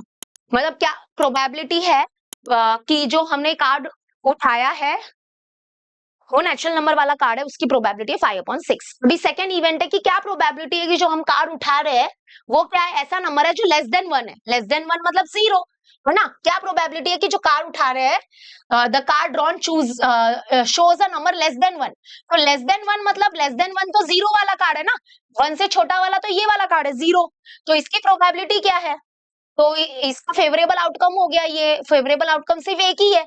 So therefore हमारे पास प्रोबेबिलिटी ऑफ इवेंट बी हो जाएगा number of element in event B upon ये S हो जाएगा। इसका मतलब इसका आंसर है 1/6। 1/6 इज द आंसर। फिर आ जाएगा event number C. Event number C बोलता है कि जो कार्ड हमने उठाया है वो क्या है? It is an whole number. Whole number मतलब बेटा सब ये होल नंबर्स है। होल नंबर्स मतलब जो 0 से स्टार्ट होते हैं। आपको नेचुरल नंबर्स और होल नंबर्स के डिफरेंस में पता होगा कि नेचुरल नंबर 1 से स्टार्ट होता है, 1 2 3 4 5 6 7 8 9 10 11 एंड सो ऑन। और होल नंबर 0 से स्टार्ट होते हैं, 0 1 2 3 4 5 6 7 8 9 10 एंड सो ऑन। इसका मतलब ये सभी होल नंबर है। इसका मतलब अगर हम लोग रैंडमली आंख बंद करके बॉक्स में हाथ डालते हैं और हमारे हाथ में आता है कार्ड जो होल नंबर है, इसकी क्या प्रोबेबिलिटी? तो इसकी प्रोबेबिलिटी होगी 1। 1 इज द आंसर, मतलब 100% चांस है। क्योंकि ये इस बॉक्स के अंदर जो सारे कार्ड है उस सारे कार्ड के ऊपर होल नंबर्स ही है। ओके, तो यहाँ पर हमारा इवेंट सी हो जाएगा। होल नंबर्स मतलब ये सब होल नंबर्स है। तो हमारे फेवरेबल आउटकम्स हो गए, ये पूरे 6 के 6 फेवरेबल आउटकम है। तो यहाँ पे एन ऑफ सी भी क्या हो जाएगा? 6 हो जाएगा। So therefore probability of event 6 sorry C हो जाएगा N of C upon N of S, यानी कि इसका आंसर है 6/6, यानी कि 1 इज द आंसर। 1 मतलब 100% चांस है कि आप हाथ डाल दो ये बॉक्स के अंदर, आपको जो कार्ड मिलेगा वो होल नंबर मिलेगा, ठीक है। अब आ जाते हैं फोर्थ वन। क्या प्रोबेबिलिटी है कि जो कार्ड हमने उठाया है वो ऐसा नंबर वाला कार्ड है जो ग्रेटर देन 5 है। तो ग्रेटर देन 5 वाला तो कार्ड कोई है ही नहीं बॉक्स के अंदर, तो इसका मतलब इसका प्रोबेबिलिटी 0 है, इसका होने का चांस 0 है, क्योंकि that is not any card which is greater than 5, sorry. तो इसका मतलब इसको लिखेंगे कैसे, देखो, तो हम बोलेंगे इवेंट डी ले लेते हैं कि the card drawn shows a number greater than 5। तो जो डी होगा उसमें करली ब्रैकेट के अंदर कुछ नहीं आएगा, खाली रखना इसको, या फिर आप ऐसे भी लिख सकते हो D is equal to empty, क्योंकि ये इवेंट को एम्प्टी इवेंट बोलते हैं, इसको बोलते हैं एम्प्टी इवेंट। लेकिन ऐसे मत लिखना, करली ब्रैकेट के अंदर ये 5, इसको, ये कौन सी सिंबल है पता है, इस सिंबल का नाम है 5, 5 मतलब एम्प्टी। करली ब्रैकेट के अंदर मत लिखना एम्प्टी, मतलब उसके अंदर मत ये साइन बनाना, या तो आप ये करो, यानी कि करली ब्रैकेट को खाली छोड़ दो, या तो फिर ये लिखो, दोनों को मर्ज मत करना, दोनों को मिक्स मत करना, क्योंकि ऐसा यहाँ पर कोई भी नंबर नहीं है जो ग्रेटर देन 5 है, क्योंकि कार्ड से 5 तक नंबर लिखे हुए हैं। तो यहाँ पे डी इवेंट जो है वो एम्प्टी इवेंट है, या तो ऐसा या तो ऐसा, दोनों को मिक्स मत कर देना। तो यानी कि number of element in event D कितना हो गया, कितने एलिमेंट है इसके अंदर, कुछ नहीं है, तो 0 हो गया। नंबर ऑफ एलिमेंट ये n ऑफ 0 हो सकता है, ठीक है, इसके अंदर 0 मत लिखना, ये गलत है। Number of element in event D 0 है, so therefore probability of event D कितना हो जाएगा, number of element in event D upon total, यानी कि 0/6, यानी कि 0/6 मतलब 0, 0 इज द आंसर। समझ में आ गया, क्लियर हो गया सबको, इजी पीजी, वेरी गुड। चलो आ जाते हैं, करते हैं 12वां वाला क्वेश्चन। 12वां वाला क्वेश्चन है, अ bag contain 3 red balls, 3 white balls, 3 green balls. One ball is taken out of the bag at random. What is the probability that the ball drawn is a red ball? Not a red ball, either red or white ball. मतलब आप लोगों को तो पता चल गया होगा कि एक बैग है, ठीक है, ये बैग है, ये मान लो ये बैग है, ठीक है। अभी इस बैग के अंदर 3 लाल कलर के बॉल है, नाम ले लिया R1 R2 R3। 3 white colour के बॉल है, W1 W2 W3। 3 green colour के बॉल है, G1 G2 G3। अब एक बॉल रेंडमली उठाना है, आंख बंद करो या कोई भी करो, रेंडमली मतलब देख के नहीं उठाना है, तो बिना देख के हमको कोई भी एक बॉल उठाना है, तो वो कौन सा भी बॉल हो सकता है। एस क्या हो जाएगा, सैंपल स्पेस मतलब ऑल पॉसिबल आउटकम, मतलब कुछ भी आ सकता है हमारे हाथ में। 3 रेड बॉल में से कुछ भी आ सकता है, 3 व्हाइट बॉल में से कोई भी बॉल आ सकता है, 3 ग्रीन बॉल में से कोई भी ग्रीन बॉल आ सकता है, ठीक है। तो ये हो गया हमारा all possible outcome, that is ये हो गया 9। अब हमको प्रोबेबिलिटी निकालनी है कि जो हमारे हाथ में बॉल आया है वो रेड कलर का बॉल है, इसकी क्या प्रोबेबिलिटी है, तो वो हो गया इवेंट ए। तो इवेंट ए के फेवर में कौन कौन से आउटकम है, कितने रेड कलर के बॉल है, दैट इज 3 रेड कलर के बॉल है, तो यहाँ पे आएगा R1 R2 R3, ठीक है। तो number of element in event A कितना हो जाएगा 3। तो देयरफॉर इसका प्रोबेबिलिटी का आंसर होगा probability of event A is equal to number of element in event A upon number of sample point in sample space, यानी कि ये हो जाएगा 3/9। 3/9 मतलब 3 1 जा 3 3 जा, मतलब 1/3 इज द आंसर। समझा कि जो हमने बॉल उठाया है वो रेड कलर का है, उसकी प्रोबेबिलिटी है 1/3। अब आ जाते हैं सेकंड निकालते हैं। इवेंट बी है कि क्या प्रोबेबिलिटी है कि जो हम बॉल उठा रहे हैं बैग से वो कौन सा है, it is not a red colour ball. मतलब not a red colour ball मतलब जो हमने बॉल उठाया है बैग से वो रेड कलर का बॉल नहीं है। रेड कलर का बॉल नहीं है मतलब या तो फिर वो ग्रीन कलर का बॉल होगा या तो व्हाइट कलर का बॉल होगा ना। नॉट अ रेड बॉल इसका मतलब, नॉट अ रेड बॉल मतलब या तो फिर वो ग्रीन कलर का बॉल या तो व्हाइट कलर का बॉल ना, फिर है ना। क्या देखो क्वेश्चन अच्छे से समझो, क्या प्रोबेबिलिटी है कि जो बैग में हम लोग हाथ डाल रहे हैं तो हमारे हाथ में जो बॉल आया है वो रेड कलर का बॉल नहीं है, इसकी क्या प्रोबेबिलिटी है। अरे रेड कलर का बॉल नहीं है मतलब फिर क्या, या तो ग्रीन या तो व्हाइट ना, फिर तो बचा कौन। तो यानी कि हमको इसको इन लोग ने ना ट्विस्ट करके दिया है, इसका मतलब इनको ऐसे बोलना चाहिए था कि क्या प्रोबेबिलिटी है कि हमने जो बैग के अंदर हाथ डाला तो क्या प्रोबेबिलिटी है कि हमारे हाथ में जो बॉल आया है वो रेड एंड ग्रीन आया है, sorry sorry sorry white and green आया है, व्हाइट ग्रीन, क्योंकि रेड नहीं आना चाहिए। तो यहाँ पे देखो the ball drawn is not red ball, अगर नॉट रेड बॉल इसका मतलब क्या, रेड बॉल नहीं ड्रॉ हो रहा है, रेड बॉल ड्रॉ नहीं, तो रेड को छोड़ के व्हाइट और ग्रीन लिख दो, तो ये हमारे फेवरेबल आउटकम हो गए, व्हाइट वाले बॉल और ग्रीन वाले बॉल। ठीक है, नॉट अ रेड बॉल मतलब कि फिर तो व्हाइट और ग्रीन बच गया, तो प्रोबेबिलिटी ऑफ इवेंट बी हो जाएगा 6, sorry number of element in event B हो गया 6, तो देयरफॉर इसकी प्रोबेबिलिटी है कि हम बैग के अंदर हाथ डाल रहे हैं और जो वो बॉल है वो रेड कलर का बॉल नहीं है, इसकी प्रोबेबिलिटी है वो है that is number of element in event B upon number of sample point in sample space, यानी कि 6/9, तो 3 2 6, 3 3 9, यानी कि 2/3 इज द आंसर। समझ में आ गया? चलो next, what is the condition for event C? Event C क्या है? The ball drawn is either red और व्हाइट। इसका मतलब इन लोग क्या बोल रहे हैं कि हमने बैग के अंदर हाथ डाला और हमारे हाथ में जो बॉल आया है वो या तो इधर रेड आया है और व्हाइट आया है। ये इधर और से घबराओ मत, ओके, टेंशन मत लो कि बैग के अंदर हमने हाथ डाला और हमारे हाथ में जो बॉल आया है वो या तो रेड आया है या व्हाइट आया है, इसकी क्या प्रोबेबिलिटी है? तो इसका मतलब ये हमारे फेवरेबल आउटकम हो जाएंगे, मतलब इवेंट सी क्या हो जाएगा कि रेड कलर या कौन सा व्हाइट कलर। तो रेड कलर के 3 बॉल है, व्हाइट कलर के भी 3 बॉल है, मतलब क्या प्रोबेबिलिटी है कि हमने बैग के अंदर हाथ डाला और जो हमारे हाथ में जो बॉल आया है वो रेड है और व्हाइट है। इधर रेड और व्हाइट मतलब या तो रेड या तो व्हाइट, या तो रेड या तो व्हाइट, तो मतलब कि रेड आया या व्हाइट आया, तो इसकी प्रोबेबिलिटी क्या होगी? तो फेवरेबल आउटकम हो गए टोटल 6, तो देयरफॉर इसकी प्रोबेबिलिटी हो जाएगी number of element in event C upon number of sample point in sample space S, यानी कि 6/9। फिर से 3 2 6, 3 3 9, इसका आंसर है 2/3, this is the answer. Clear हो गया? तो ये दोनों थोड़ा सा ध्यान रखना।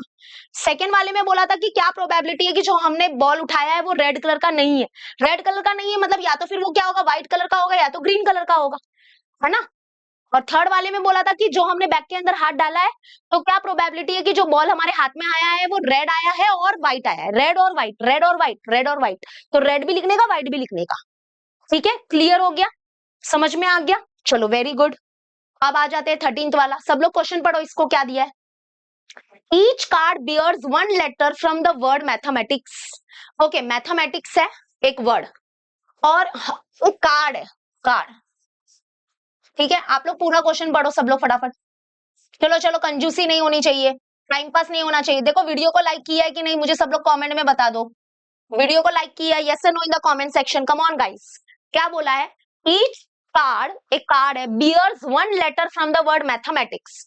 The card are placed on the table upside down, find the probability that the card drawn bears the letter M. मतलब देखो, हर कार्ड के ऊपर क्या लिखा हुआ है? एक लेटर लिखा हुआ है फ्रॉम द वर्ड मैथमेटिक्स, मतलब ऐसे कार्ड है, तो ये जो मैथमेटिक्स जो हमारा पूरा वर्ड है, ये पूरा एक वर्ड है, तो जैसे कि एक कार्ड लिए और उसके ऊपर है ना लेटर लिखा है, कौन सा लेटर लिखा है? जो मैथमेटिक्स के स्पेलिंग में आता है ना वो, दैट इज इस कार्ड के ऊपर एम लिखा, ए लिखा, टी लिखा, एच लिखा, ई लिखा, एम लिखा, ए लिखा, टी लिखा, आई लिखा, सी लिखा, एस लिखा। एक एक्स्ट्रा हो गया क्या? चलो ठीक है, हाँ, तो M A T H E, M A T I, हाँ, तो कितना? 1 2 3 4 5 6 7 8 9 10 11। देखो 1 2 3 4 5 6 7 8 9 10 11, हाँ। तो मतलब कि ऐसे है ना 11 कार्ड लिए और 11 कार्ड के ऊपर है ना क्या लिखा हुआ है? लेटर लिखा हुआ है, और वो लेटर क्या लिखा हुआ है? इंग्लिश वाले लेटर सारे नहीं लिखे हैं, जो मैथमेटिक्स की स्पेलिंग में जो लेटर्स आते हैं ना वो लिखे हुए हैं, और उनको अपसाइड डाउन रख दिया टेबल के ऊपर। अपसाइड डाउन मतलब उनको उल्टा रख दिया। अब रेंडमली हमको एक कार्ड उठाना है, ये जो कार्ड है ना इसमें से रेंडमली एक कार्ड उठाना है, और वो कार्ड जो है वो कौन सा कार्ड है? एम लेटर वाला कार्ड है, इसकी आने की प्रोबेबिलिटी कितनी है, क्या है वो बताना है। समझा क्वेश्चन? ओके, क्वेश्चन समझा कि ये मैथमेटिक्स का पूरा वर्ड है और हमने 11 कार्ड लिए, 11 कार्ड के ऊपर हमने लिखा, एम लिखा एक कार्ड के ऊपर, फिर ए लिखा, टी लिखा, एच लिखा, ई, और उसको टेबल के ऊपर उल्टा रखा। अब हमको रेंडमली एक कार्ड को उठाना है, तो क्या प्रोबेबिलिटी है कि जो हमने कार्ड उठाया है वो लेटर एम बियर करता है, मतलब उसके ऊपर एम लेटर आता है, इसकी क्या प्रोबेबिलिटी है? तो पहले आ जाते हैं हम लोग एस लिखते हैं। एस क्या होगा? एस मतलब ऑल पॉसिबल आउटकम। इसका मतलब अगर हम लोग रैंडमली कोई भी कार्ड उठा रहे तो उसके वो कार्ड कोई भी हो सकता है, ये 11 में से कोई भी कार्ड आ सकता है 11 में से, तो हम लिखेंगे एम, एम वाला कार्ड आ सकता है, ए, टी, HEMATIC,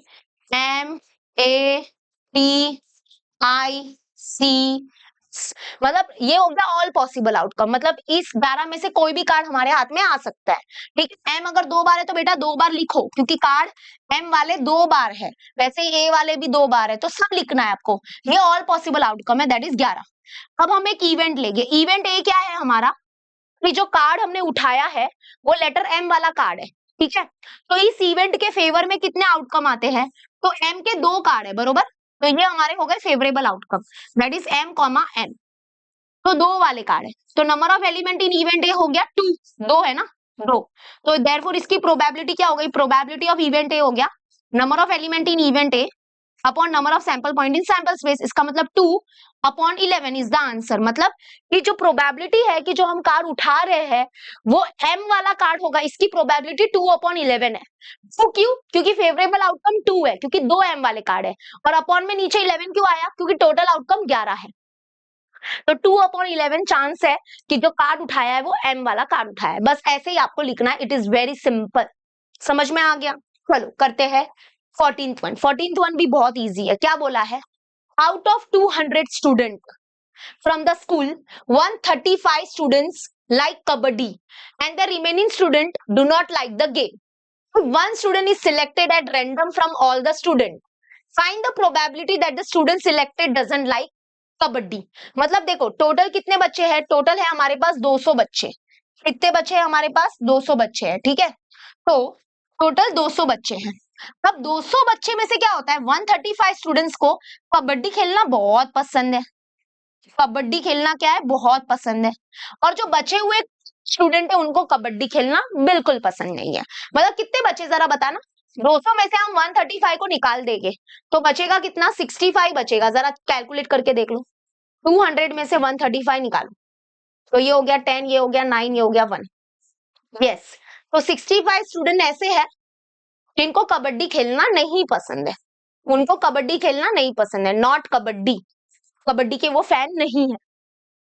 अभी हम लोग क्या कर रहे हैं, रैंडमली कोई भी एक बच्चे को उठा रहे हैं, मतलब सिलेक्ट कर रहे हैं। किसके लिए सिलेक्ट कर रहे हैं वो तो नहीं दिया है, बट रैंडमली हम क्या करते हैं, कोई भी एक स्टूडेंट को सिलेक्ट करते हैं। किसमें से, 200 में से। 200 में से हम रैंडमली कोई भी एक बच्चे को सिलेक्ट करते हैं। तो number of sample point in sample space आ जाएगा 200, क्योंकि हमारे पास ऑप्शन कितने सिलेक्शन के लिए, 200 बच्चे हैं। अब हमको फाइंड क्या करना है, प्रोबेबिलिटी किसकी फाइंड करनी है, तो हम लोग यहाँ पे एक इवेंट लेंगे। इवेंट क्या है कि क्या प्रोबेबिलिटी है कि जो हमने स्टूडेंट सिलेक्ट किया है वो ऐसा स्टूडेंट सिलेक्ट किया है जिसको कबड्डी खेलना नहीं पसंद है। तो हम एक इवेंट ए लेंगे कि जो स्टूडेंट हमने सिलेक्ट किया है हु डजंट लाइक कबड्डी, तो 200 में से ऐसे कितने बच्चे हैं जिनको कबड्डी खेलना नहीं पसंद है, वो है 65। तो ये हो जाएगा हमारा नंबर ऑफ फेवरेबल आउटकम। तो फेवरेबल आउटकम्स कितने हो गए, 65 हो गए, क्योंकि उनको कबड्डी खेलना नहीं पसंद है। और इसकी प्रोबेबिलिटी निकालनी है, तो प्रोबेबिलिटी ऑफ इवेंट ए हो जाएगा number of element in event ए, मतलब 65 पॉन में 200, दिस इज द आंसर। हाँ, इसको हम लोग कट करके छोटा करके सॉल्व करेंगे, जैसे 65 और 200 को डिवाइड करो, तो 5 के टेबल में 5 4 20, 5 0 5 1 5, 5 3 15, मतलब 15 upon 40 is the answer. 15 upon 40 is the answer. समझा आपको, देखो मैं फिर से एक्सप्लेन करती हूँ। क्या दिया है, there are 200 students from the school, number of students who like kabaddi is 135, तो therefore the number of student who do not like kabaddi, तो वो हो गए 65 स्टूडेंट्स। 200 में से आप 135 निकाल दो, तो हम लोग क्या बोले कि 1 student is selected at random, so therefore S कितना हो जाएगा, एस नहीं लिखा जाएगा यहाँ पे, वो एस करली ब्रैकेट वाला आप लोग मत लिखो, जाने दो, डायरेक्ट एन ऑफ एस लिखो। तो number of sample point in sample space हो जाएगा 200, क्योंकि रैंडमली हम 200 में से कोई भी एक बच्चे को सिलेक्ट करने वाले, तो एन ऑफ एस हो गया 200।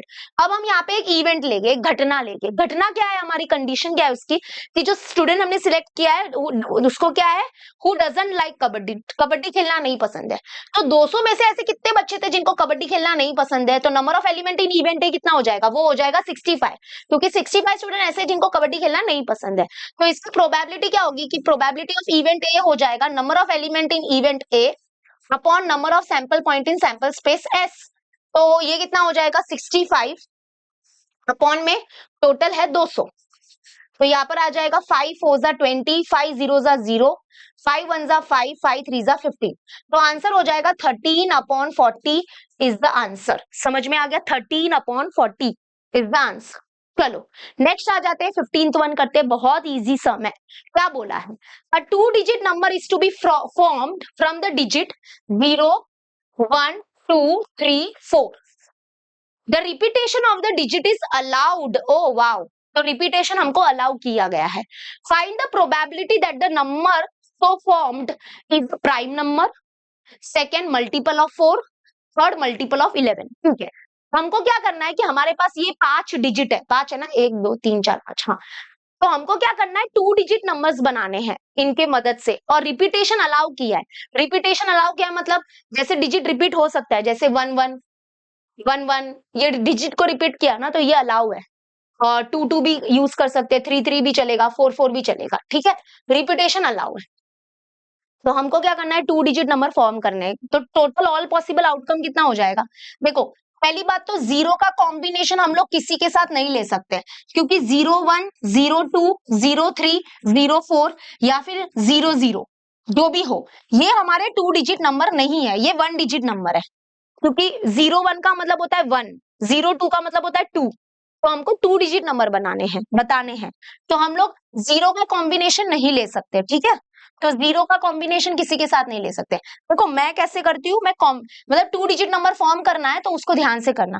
तो हम सबसे पहला लेते हैं 1 का कॉम्बिनेशन, तो 1 10 हो गया, फिर 1 1 भी चलेगा, क्योंकि 1 का 1 के साथ भी ले सकते हो, क्योंकि रिपीटेशन अलाउ है। देखो 2 डिजिट नंबर फॉर्म हो रहे हैं, फिर 1 2 1 3 1 4, ठीक है, ये हो गया 1 से। अभी 2 का कॉम्बिनेशन लेंगे, 2 को सबके साथ, तो 2 0 20 21 22 23 24, तो देखो 2 डिजिट नंबर जितने पॉसिबल आउटकम है वो सब फॉर्म कर रहे हैं, ये एस हो रहा है, दिस इज एस। ठीक है, फिर 30 वाला करेंगे, 30 31 32 33 34, तो 30 31 32 33 34, फिर लास्ट होगा हमारा 40, तो 40 40 40 41 42 43 और 44, तो ये हो गया हमारा ऑल पॉसिबल आउटकम। ठीक है, ये नहीं ले सकते क्योंकि ये हमारे 2 डिजिट नंबर नहीं है। तो चलो फॉर्म करते, समझा ना अभी। A two-digit number is to be formed from the digit 0, 1, 2, 3, 4. Let S be the sample space. तो S sample space लिखेंगे। सबसे पहले हमने 10, 1 मतलब 10, 11, 12, 13, 14. उसके बाद आएगा 20, 21, 22, 23, 24. फिर आएगा 30, 31, 32, 33, 34. फिर आएगा 40, 41, 42, 43, 44 एंड खत्म। तो एन ऑफ एस कितना हो गया जरा देखो, 1 2 3 4 5 6 7 8 9 10 11 12 13 14 15 16 17 18 19 20, 20 आ गया। अभी हम लोग को 3 इवेंट है, ओके, 3 है कि 4 है, 3 ही है। चलो इवेंट ए क्या है, कि क्या प्रोबेबिलिटी है कि हम जो नंबर फॉर्म कर रहे हैं, the number so formed is a prime number, क्या प्रोबेबिलिटी है कि जो नंबर हमने फॉर्म किया है वो प्राइम नंबर है। तो इसके फेवर में कौन कौन से आउटकम हो गए, प्राइम नंबर कौन सा है जरा बताओ इसमें से। प्राइम नंबर वो नंबर जो खुद के टेबल में आता है या तो 1 के टेबल में आता है, तो 11 प्राइम नंबर है, 13 इज ऑल्सो प्राइम नंबर। इसी में से सिलेक्ट करना, 11 हो गया, 13 हो गया, उसके बाद 21 तो नहीं, 23 है, ठीक है, 24 नहीं, 31 है, 31, 32 नहीं, 33 तो 3 के टेबल में जाता है, ये भी नहीं, ये भी नहीं, 41, 42 नहीं, 43 आई थिंक हो सकता है, एंड खत्म। तो एन ऑफ ए कितना आ गया हमारा, एन ऑफ ए हो गया 1 2 3 4 5 6, 6 प्राइम नंबर है। तो प्रोबेबिलिटी ऑफ इवेंट ए क्या हो जाएगा, number of element in event A upon number of sample point in sample space, यानी कि ये हो जाएगा 6/20। कौन से टेबल में जाएगा ये, 2 के टेबल में, 2 3 जा 2 10 जा 20, मतलब 3/10 इज द आंसर। ठीक है, एक बार पीछे चेक कर लो, क्योंकि प्राइम नंबर मैंने तो अपने तरह से मतलब सही लिखा है, बट एक बार देख लेती हूँ क्या है अपना प्रॉब्लम सेट ना,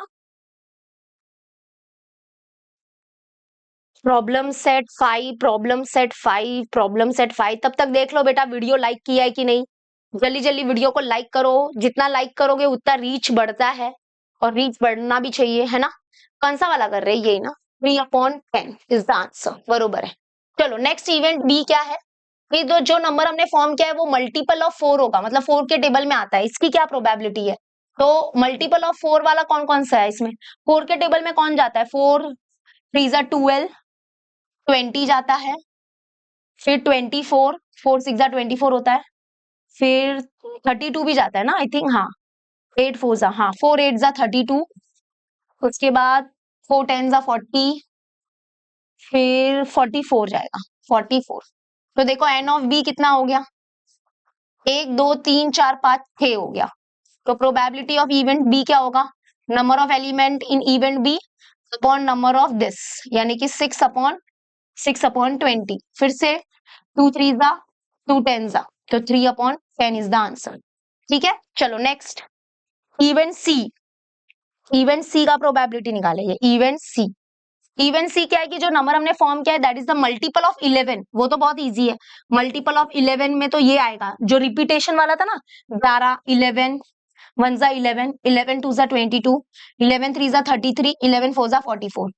तो ये रिपीटेशन इज अलाउ बोला था ना, वो इसलिए बोला होगा क्योंकि रिपीटेशन अलाउ नहीं होता ना, तो इसका मतलब 11 नहीं लिख सकते थे, 22 नहीं लिख सकते थे, 33 नहीं लिख सकते थे, 33 नहीं लिख सकते थे, 44 भी नहीं लिख सकते थे। बट अभी क्योंकि रिपीटेशन अलाउ है तो हम ये लिख सकते हैं। और जो हमारे नंबर फॉर्म हुए वो मल्टीपल ऑफ 11 है, वो कितने हैं? 4 है, तो ये हो गया 4। So therefore probability of event C कितना हो गया? Number of element in event C upon ये एस, इसका मतलब 4/20। तो 4 1 जा 4 5 जा 20 हो गया, तो 1/5 इज द आंसर, है ना? 4 1 जा 4 5 जा, तो ये हो गया हमारा सम नंबर 15, बरोबर ना? चलो नेक्स्ट आ जाते हैं, 16th वाला करते हैं। I think this is the last question, क्योंकि है ना हमारा जो 17th वाला है ना, वो तो एक्टिविटी है, और वो एक्टिविटी आपके स्कूल में हो सकती है। मतलब वो ऐसा है कि आपके स्कूल में कितने स्टूडेंट्स है वो बताओ, उसमें से कितने स्टूडेंट्स है जो स्पेक्स पहनते हैं, चश्मा पहनते हैं। तो आप लोग को फिर वो जितने बच्चे चश्मा पहनते हैं, आपने रेंडमली कोई एक बच्चे को सिलेक्ट किया, और वो बच्चा ऐसा है जिसने चश्मा पहना हुआ है, उसकी क्या प्रोबेबिलिटी है? प्रोबेबिलिटी निकालनी है। तो मतलब ये तो एक मतलब रफ है, ये तो बोर्ड एग्जाम में भी नहीं आएगा, तो उसका टेंशन मत लो। तो ये आप एकदम कटम कुटुम कर लो, इसको रॉन्ग कर लो, मतलब ठीक है, करना है तो करो गेम के लिए, नहीं तो कोई बात नहीं। चलो 16 वाला करते हैं, लास्ट सम। लेकिन उससे पहले एक बार पानी हो जाए, और उससे पहले तो आप अपना नाम, अपना सिटी, सब लोग कमेंट में मुझे बता दो कौन से सिटी से बिलोंग करते हो, आपका नाम क्या है, एंड वगैरह वगैरह।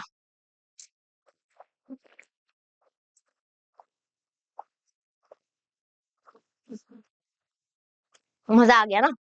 हाँ, चलो, क्या बोला है? The faces of the die, मतलब दो डाइज है। The faces of the die बार, नहीं एक ही है। The faces of the die bears number 0 to 5, 0 1 2 3 4 5। If the die is roll twice, अच्छा एक ही डाई को दो बार रोल किया, then find the probability that the product of the digit on the upper face is 0। Okay, मतलब ये die है, इसके ऊपर है ना नंबर लिखे हुए 0 1 2 3 4 और ये 5। ओके, आगे 5 आएगा, चलो जिधर भी हो। और इसको दो बार, कितनी बार रोल किया? दो बार रोल किया।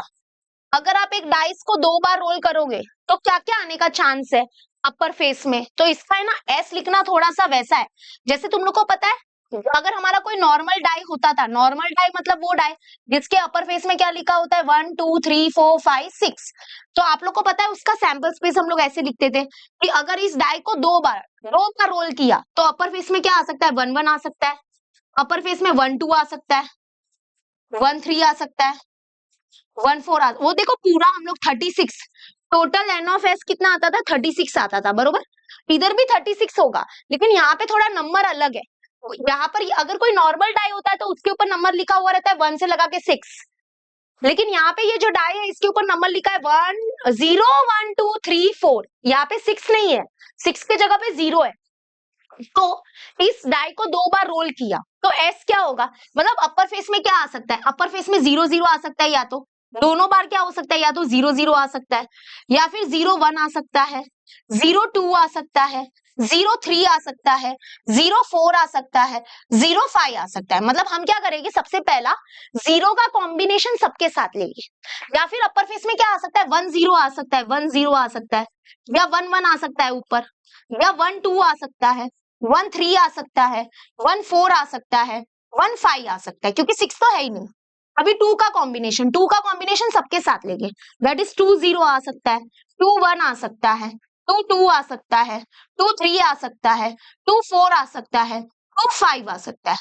फिर 3 का कॉम्बिनेशन सबके साथ लिख सकते हैं, 3 0 आ सकता है, 3 1, 3 2, 3 3, 3 4, 3 5, ऐसे। फिर 4 का कॉम्बिनेशन और फिर 5 का कॉम्बिनेशन। मतलब दो बार रोल कर रहे हैं ना, तो दो बार रोल करेंगे तो अपर फेस में कुछ भी आ सकता है, 0 0, 0 1, 0 2, 0 3, 0 4, 0 5, या 1 1, 1 2, ऐसा है ना, समझ रहे हो ना। तो ये ऐसे हो जाएगा।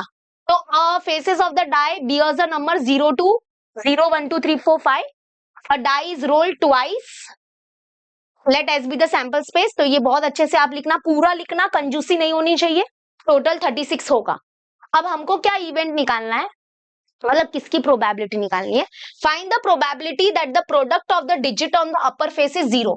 मतलब आपने जब ये डाई को दो बार रोल किया है ना, दो बार रोल किया है, तो अपर फेस में जो नंबर्स आए हैं, अपर फेस में जो नंबर्स आए हैं, उनका प्रोडक्ट क्या होगा, 0 होगा। मतलब आप जब इसको दो बार ऐसे फेंकोगे, दो बार फेंकोगे, तो अपर फेस में जो नंबर्स आए हैं, उनका प्रोडक्ट क्या है, 0 होगा। ऐसे आने की प्रोबेबिलिटी कितनी है, ये इवेंट की घटने की प्रोबेबिलिटी कितनी है वो फाइंड करना है। तो देखो क्वेश्चन पढ़ो, क्या बोला, find the probability that the product of the digit on the upper face is 0। मतलब अपर फेस के ऊपर जो नंबर्स आए हैं, उनका प्रोडक्ट मतलब मल्टीप्लीकेशन 0 होगा। ये आने का चांस कितना है, प्रोबेबिलिटी क्या है इसकी। तो let the condition for event A B कि product of the digit on the upper face is 0। तो इसके, तो लेट ए, तो इसके फेवर में कौन कौन से आउटकम होंगे बताओ। प्रोडक्ट 0 कब होता है पता है, या तो दोनों में से एक 0 हो, या तो दोनों 0 हो। देखो ये वाली लाइन पूरी, ये वाली लाइन और ये वाली लाइन, ये 0 देगा आपको। देखो 0 इंटू 0 0 होता है, फिर 0 1 जा, 0 2 जा, 0 3 जा, 0 4 जा, 0 5 जा, तो ये सब 0 देगा आपको। अगर अपर फेस में इसमें से कुछ भी आ जाता है ना, तो इसका मतलब कि प्रोडक्ट क्या हो जाएगा, 0 हो जाएगा। ओके, उसके बाद ये दो बार मत लिखना, ये एक बार ही लिखना है, एक बार लिख दिया है। अभी ये वाली लाइन लिखो इधर से, तो ये हो जाएगा 1 0, 2 0, 3 0, 4 0, 5 0, 6, 6 कैसे आएगा, सॉरी। ओके, और आप बोलोगे ये दो बार क्यों नहीं लिखेंगे, क्योंकि 0 0 आने एक ही बार आ सकता है अपर फेस में, 0 और दूसरी बार फेंको तो 0, ये एक ही लिखने का। ठीक है, तो टोटल फेवरेबल आउटकम कितने हो गए हमारे, 1 2 3 4 5 6 7 8 9 10 11, 11 हो गए। देख लो 1 2 3 4 5 6 7 8 9। हाँ, तो इसकी प्रोबेबिलिटी क्या है, प्रोबेबिलिटी हो जाएगी number of element in event A upon number of sample point in sample space. इसका मतलब 11 अपॉन 36 इज द आंसर। तो जो प्रोबेबिलिटी है कि जो हम डाई को दो बार रोल करेंगे, तो अपर फेस में ऐसे नंबर्स आएंगे जिनका प्रोडक्ट मल्टीप्लीकेशन 0 होगा, इससे आने का चांस है 11 अपॉन 36। क्योंकि देखो इसके फेवर में कौन कौन से आउटकम है, ये सब है। क्योंकि बाकी कोई भी प्रोडक्ट आपको 0 नहीं देगा, कोई भी दो नंबर का प्रोडक्ट 0 नहीं होगा, 1 1 जा 1 होगा। अगर ऊपर अपर फेस में 1 और 2 आया, 1 आया और 2 आया, मतलब इनका प्रोडक्ट करोगे तो 1 2 जा 2 आएगा। ऐसे अपर फेस में जो नंबर्स आएंगे जिनका प्रोडक्ट 0 होगा, इसके आने की प्रोबेबिलिटी क्या है, तो इसमें से अगर कुछ आया तो मतलब प्रोडक्ट 0 होगा, और वो है 11, फेवरेबल आउटकम। तो 11 upon 36 is the answer. Done, हो गया। कितना इजी था हमारा प्रोबेबिलिटी का प्रैक्टिस सेट, बहुत प्रॉब्लम सेट इजी था। ठीक है, आई होप आपको पूरा अच्छे से समझा। तो let me know in the comment section अभी आपको क्या चाहिए, कौन से प्रॉब्लम सेट का वीडियो चाहिए। वैसे तो मैंने आपको बोला हुआ है कि ये हमारा चैनल है, इसमें आपको सब कुछ मिल जाएगा, तो आपको कहीं पे जाने की जरूरत नहीं है। सारे प्रॉब्लम सेट, सारे प्रैक्टिस सेट के वीडियोस डाल दिए हैं। ठीक है, अगर हॉट्स क्वेश्चन चाहिए तो हॉट्स क्वेश्चन यहाँ पर है। ठीक है, चलो मिलते हैं अपने नेक्स्ट वीडियो में। Till then bye and take care.